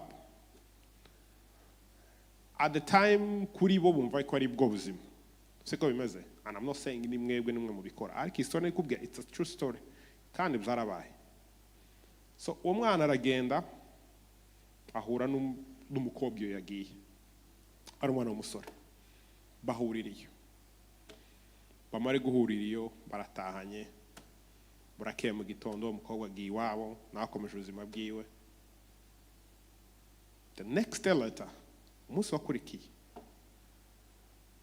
wa mwana baramukomangiye iwabo haje aba detectives aba police haje forensics unit everyone basambaguye inzu yose kandi uwo mwana ntiyaranahari ari mu kazi kiwe ari mu buzima bwiwe ntazi n'ibihabiba then buce aza kumva baramuhamagaye uri gushakishwaga kandi uri guhigwa pigo nakoze iki we don't know gusa twabonye gusa baza batwara amashuka y'igitanda cyose urumva no mutipe babanaga bagutwara amashuka yose batwara icyumba cyose baragisaka bimwe bibi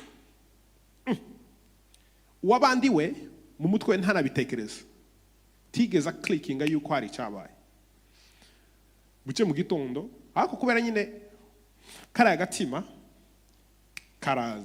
kaze aritaba ashika baramubwira ngo ati hari allegation ihari yuko warepinze umukobwa w'abandi cyende pe umukobwa ntago namurepinze twarumvikanye twahuriye aha byagenze uko none habaga story none igatangiye kubeza story agatima kandi karaza atereka ndeke kuvuga byinshi which is the best thing you can do muguri muri iyo situation tugoma no wagusabwira ati umuvuga si ukuri siko byagenze then usaba icyo twita ngo ni legal advice mbere uganira n'aba investigator bari bo bose so bwarake arampamagara ambwira ikibazo ciwe ndacyumva noneho kubera yuko nyine nzi process yose uko bigenda ndavuze like mwino duhure twicare kenene nuko tugenda in details ndaza n'ikaramu nzana ikaye twicare none tugende in details noneho kandi iyo mubaza ibibazo namubazaga nkamubaza sangapi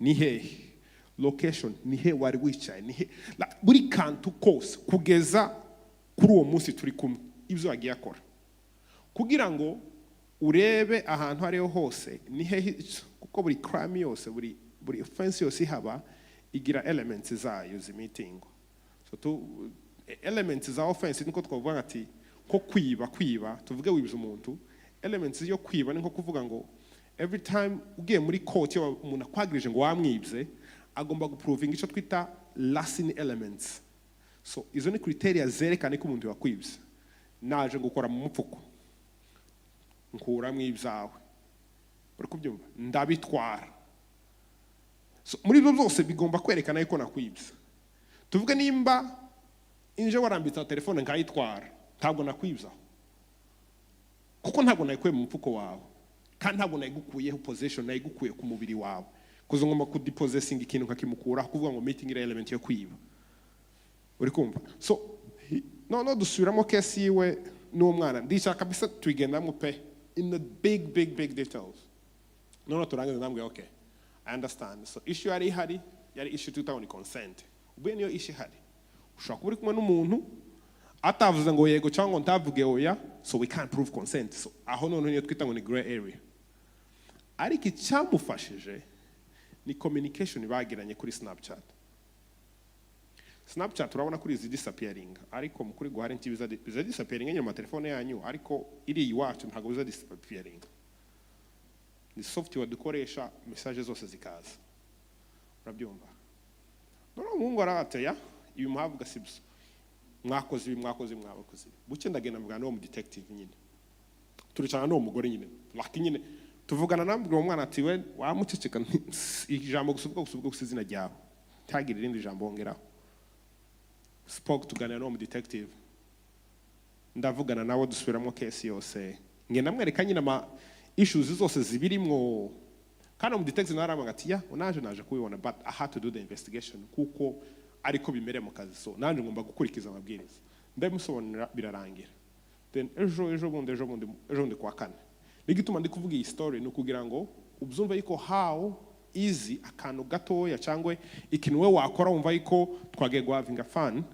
gishobora kukuzanira ikibazo mu buzima bwawe iyo mushira case ya assault n'uyu munsi abakiri muri prison ategereje kuja kuburana ariko kubera ko yagize n'ubwenge ahamagara asaba ubufasha hakiri kare byaramufashije kuba twakwicara none uriya case tukaba twayisubiramo no mu detective no tukabona na issues zirimo tukerekana yuko uriya muntu yes byabaye nkuko mubivuga ariko uyu yari afite consent yuko bakora izo bakora so none natwe rero nicyo mabwira ngo ugomba kuza wicara every decision you're making going forward just not any small mistake like this can turn your life rambyumva so never twavuga violence offenses like any assault bisobanura yuko umuntu twaba duhagararanye gutya kuko nawe mpagaranye gutya na pastor ngafunga ingumi kabwira ngati uyu munsi ndagukubita uko gusa nyifunze uko kera ndamukubisa you need it's not to common assault uko kera aba assaulted straight away haje gusa agiye agakora report pastor anakavuga ngati ngo yengo namubonye ari kubikora uyo ni witness wa mbere hano oncle Claude nakavuga ngati ngo nawe namubonye ari kubikora ni witness akabiri offense keri by kera proven kandi zo bzabere hehe bzabeririya mu kabare sibyo bzaberiya wewe tiwigeze nanamukoraho tiwigeze umukubita n'ingumi ntiwigeze ugira n'ikintu na kimwe gusa kuba gusa wapfunyije gusa umwereka yuko ugiye kumukubita that's enough to prove an assault amakamera gahanduka hose gasigaye amakamera yose asigaye kandi you didn't punch them. Common assault is just the intent to do something. It's so simple like that. Uri kumva tiwana mukuse n'urusha niwe neza bagati mubana n'umuntu mu nzu yo kwagereza ngo wamukubise wavuze gusa ijambo wamututse cyangwa mwatukane nyine cyangwa mwashwanye n'uwanyu n'umushiti wawe akabanga ati yeah he assaulted me yankubise ageza gute so kera nimba bizanabera no mu kabare ahantu hari amakamera all I need to see muri video wakoze stance upfunye ingumi uri ahagarariye that's all element is assault is by proven so urumva nkako kantu ati ibintu kweri nigutumuza ngo namukuse ntana mukoze n'urushi ariko niyo system dutuyemo nico gihugu dutuyemo so iyo tumenye bene ibyo bintu birakora vuga ngo bisobanukirwe umenye n'ingene uzirinda is the proper offense break and enter biri mu kwa buri munsi nobwira nka muri Logan statistically which and you count how many cars are being sold on a daily basis hana gusa muri Logan titurarengana god because turarenga hano muri Logan ku munsi ntiyabona nke muzika gira nko ku 10 zibwe ku munsi umwe mu munsi umwe gusa 10 cars minimum aha gusa dutuye kurana Logan ukingana nono tekeza nona on a state level cyangwa muri tuvuge Brisbane wishizemo cyangwa gashamo na Gold Coast zibwa buri munsi kandi the reason why tuba targeted hari ibintu byinshi twisangamo usually nzavuga ngo tugira uburangare sometimes tuwo butuye mu nzu waje kuryama checking imiryango yose ngasirafunze ndabuzumva turi no hanze ariko twicara check all the doors irebe nimba ifunze kandi imfunguzo zawe ntizigomba kurara muri saro imfunguzo z'imodoka ntugomba kuziraza muri saro kuko nibinjira mu nzu ikintu bashaka kutaza mu cyumba ariko barara muri saro babona imfunguzo bagutwara imodoka ibirabahagije kuko it's easy kuko niyo bari bukoreshe gukora yandi manyanga yo hanze wo usange ubuzima bwawe kera bugire gute buba affected so traffic offense twazivuzeho ariko cyane cyane nkene ko highlighting ku kintu cha drink driving cyangwa drugs so abantu benshi bisanga mu nzoga bagize gute bari kuzimwa, ariko nimba hari ikintu buri muntu wese yanga, twohura uri kwirukanka urugendera mu ijana ahantu ha 80 sinaguye tiketi nkabyirengagiza like in my mind komeza, twohura cyangwa ufije telefone gutya no mu ntoki kaba nayirengagiza iyo nkayigwa nka warning gusa kuri record yakandika gusa ko naguhaye warning iko wari ufite telefone ariko maybe nti wari ufite kuba wayifata. Aho ikintu cyitwa drinking cyangwa kunywa inzoga cyangwa gushira drugs mu mubiri nta muntu wagicisha amaso, kubera yuko cases nyinshi dukunda guca twita fatalities zikunze kuba mu muhanda. So many fatalities we are getting, most of them is because of speeding and drink driving. So those ones, they contribute much. So to reduce trauma ziba mu muhanda, ibi bintu cyane cyane nk'abasore ubundi nta mpamvu yo kunywa n'inzoga, ugomba no kuzivaho nimba wanazitekerezaga. Don't even think about it, just live it. So kandi ivuga ngo wamwoye akanani kamwe. So lastly, you need a Jack's law, which was implemented recently here in Queensland, but it's pretty much pretty much nani jurisdictions or states kizira putting in place. It's where police have the powers kuba bagusachinga with metal detector. Ubundi kuriya police ibyo dukora usually ibintu byose bisaba powers to do something, powers to do this, powers to do that. Kuba muri public place bakaba baguscanninga, hari abantu benshi bazagendana utubugita dutoya, abantu b'abasore bagati ngo ngenda nakabugita kanje ngibine biri like I don't understand why people do that. Sinza mzumva impamvu cyangwa kugenda nimba basaza ngo urugenda na kanefu ugenda kanefu simzumva ikintu cyo cyitwa ngo ni icyuma usibye gusura urufunguzo rwawe cyangwa coin ugomba kubisiga mu nzu. Ntubigendana kuko uzaja muri public place ara kuri train station ugende mu mujyi baguhagarike akoresha meto iriya wanda ariyo metal detector detecting ko ufite ikintu cyaryo cyose, and then the first thing bazareba bazagusanga na cya cyuma kera ni criminal record kera ugize kera ku munani yawe carrying a knife. So kera criminal record iyo igize icyo datekereza ni wa munsi perhaps ari ashobora kugaza gusa ticket ya 500 yiriya kuko ari first offense, ariko kera igiye kera kuri record yawe 5 years later ugiye gusaba akazi bagusabye criminal record yawe yerekanye ko uzu carrying a knives. Guess what? Now what are house bakoze? Will you employ someone who's got a record saying that they carry knives around? I wouldn't. Personally, I wouldn't. I don't care who you are. I don't care about your resume. But the moment I look on your record, I'm like, you carry knives, chango fite violence assault, I am not hiring you. Kandi sukuvuga ngo nuko nkwanze cyangwa ndagukunze, but nukubera yuko ibyo ni ibintu bigira gute sorry time. Ibyo ni ibintu bishobora kusanga bikakugeza ahantu hari hose to be avoided.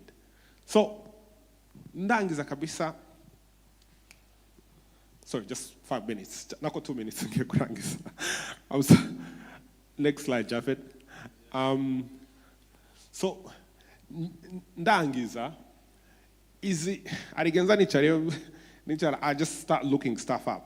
Like it's so easy kuba wa getting into these government jobs. It's so easy chan. Kuba got border recruitment. Na abakora mu airport bari uzubona winjira ama international airports. Bafite recruitment website yabo. Ura submitting application, hopefully bwacu kagira gute. Tibisaba ngati ngura submitting ngura kabona umunsi. Nisho twita ngo ni it's like a net you are casting in 2 different places. Wori gutera urushundura ahantu hose. Aho ufatishije naho haba ariho winjira. It doesn't mean ngo uyu munsi ngutere hariya ngo uzahabona.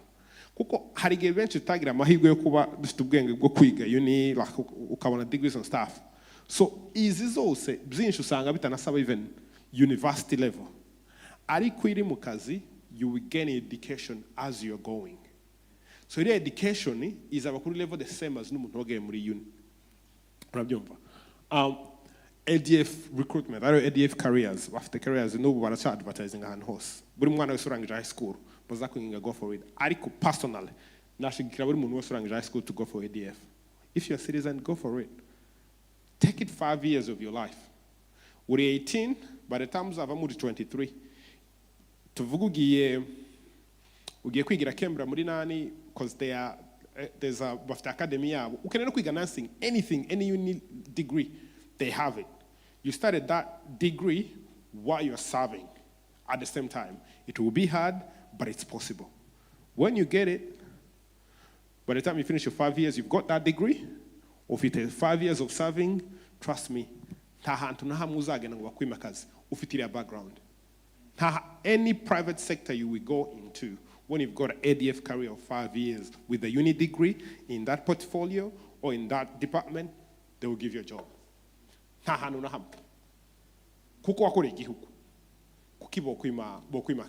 So, now, police recruitment, national, Department of Foreign Affairs. I was looking into this. Ambassador, diplomats and staff. Every graduate, you can apply for it. It's still open for the next, 14 days or something like that. So we're applying for a bachelor degree between 2021 and 2024, 2025. You can apply for it. Hopefully, we should have a chance you get staged maybe somewhere in Washington or you get staged in Nairobi. You can't use your Koresha background here for your own opportunity. What you mean Nairobi is Swahili. You understand Nairobi more than anyone else. If there is a job up there, what in the MURI Department of Foreign Affairs? Trust me, kura nguninda undi bazaheza ko kazi. Niwe bazagaheza. Kuko warahatuye hazi. Iyo habonetse position iriya, ukankerekana interest because you're still young, you're like 25, 24, uri still young, uri interested to go. Trust me, niwe wambere bazashiramo. Because hariya, first of all, to work in those, babari gusaba China citizens. So, no, ukora muri Department of Foreign Affairs. Actually, that's where I was heading to, if the police wasn't working. I'm like, imagine getting paid the same salary. So you can do so many things.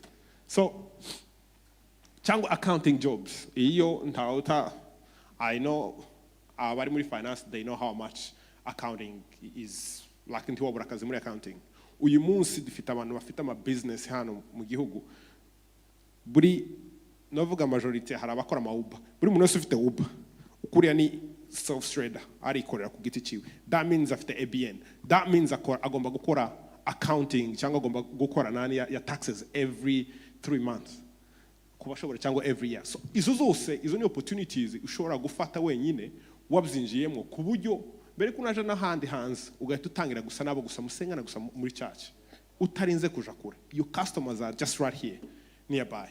So uba ifite your mindset yo kubashobora these things, go for it. Lastly, ni byinshi nitwo tugize turabijamwo nitworangiza turangiza Jafet, I think nta indi slide hari nyuma yaho turangiza kabisa. If you have any question, feel free. Ariko kandi, just to menye yuko, there's so many opportunities as a young person in this country. So many opportunities. Tugomba kuzibzaza umusaruro. Tugomba kuzibzaza umusaruro. Kuko bamze hano abandi bari hano bakomeje kudufasha. Perhaps ntibabonye ayo mahirwe twabonye twebwe turi hano. So kubera ko ururimi perhaps bo biracana nabwo no kurwiga. Ko barago like they're struggling even to learn the language. Ariko ufite your opportunities and you understand English, you know how to speak. Man, go for it. Go for it. Lastly, the last quote I always tell people, be mad. Be mad. Be mad. Make a difference. Make a difference. Be mad.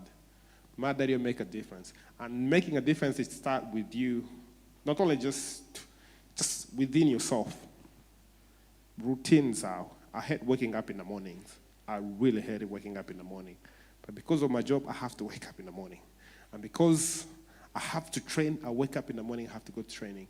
And the reason why I'm doing it is because I'm excelling in my career if I'm not making those sacrifices. So you make those sacrifices by making a difference, not only in yourself, but in your community. My generosity no kuba utanga ukabo uri umugeneza ukagira abandi neza bikubona sangiza nabandi nubwira kandi ubumenyi butoyi ubona hariya bufata ubusangiza nabandi niba ufite shoro usangiza nabandi niho twese tuza prospering in this country kandi ntangane kwa prospering nk'abasore mu gihe tudaya dukorera twese hamwe kandi mu gihe tudashaka kwihindura twebwe personally. You can't expect to change someone else when you're not changing yourself. You have to do it within you to be able to do it for someone else. Nimba wakitangira 6 in the morning, be there by 5:45, 5:30 in the morning. Hagere 15 minutes before. It shows to your bosses, it shows to your work colleague, your commitment is way different than them. If you get walking on time, well, you're like, nah. When they finish on time at 6 o'clock, you're like, nah, I'll stay for another extra 1 hour. Is there anything else I can do to help? You don't have to be paid for that. Adequate commitment is showing that you go away. You are not only just wanting to change where you are, but you're trying to change everyone around you. Thank you.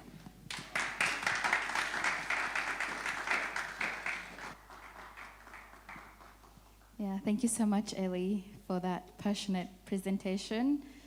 There's so much that we can learn. Like I told you, he has a YouTube channel. So, but also you can contact him if you ever fall in any offenses, get some guidance from him. But right now, it's, I think, due time for some lunch. We'll share some lunch together, and then we'll come back for another session. So, you're welcome.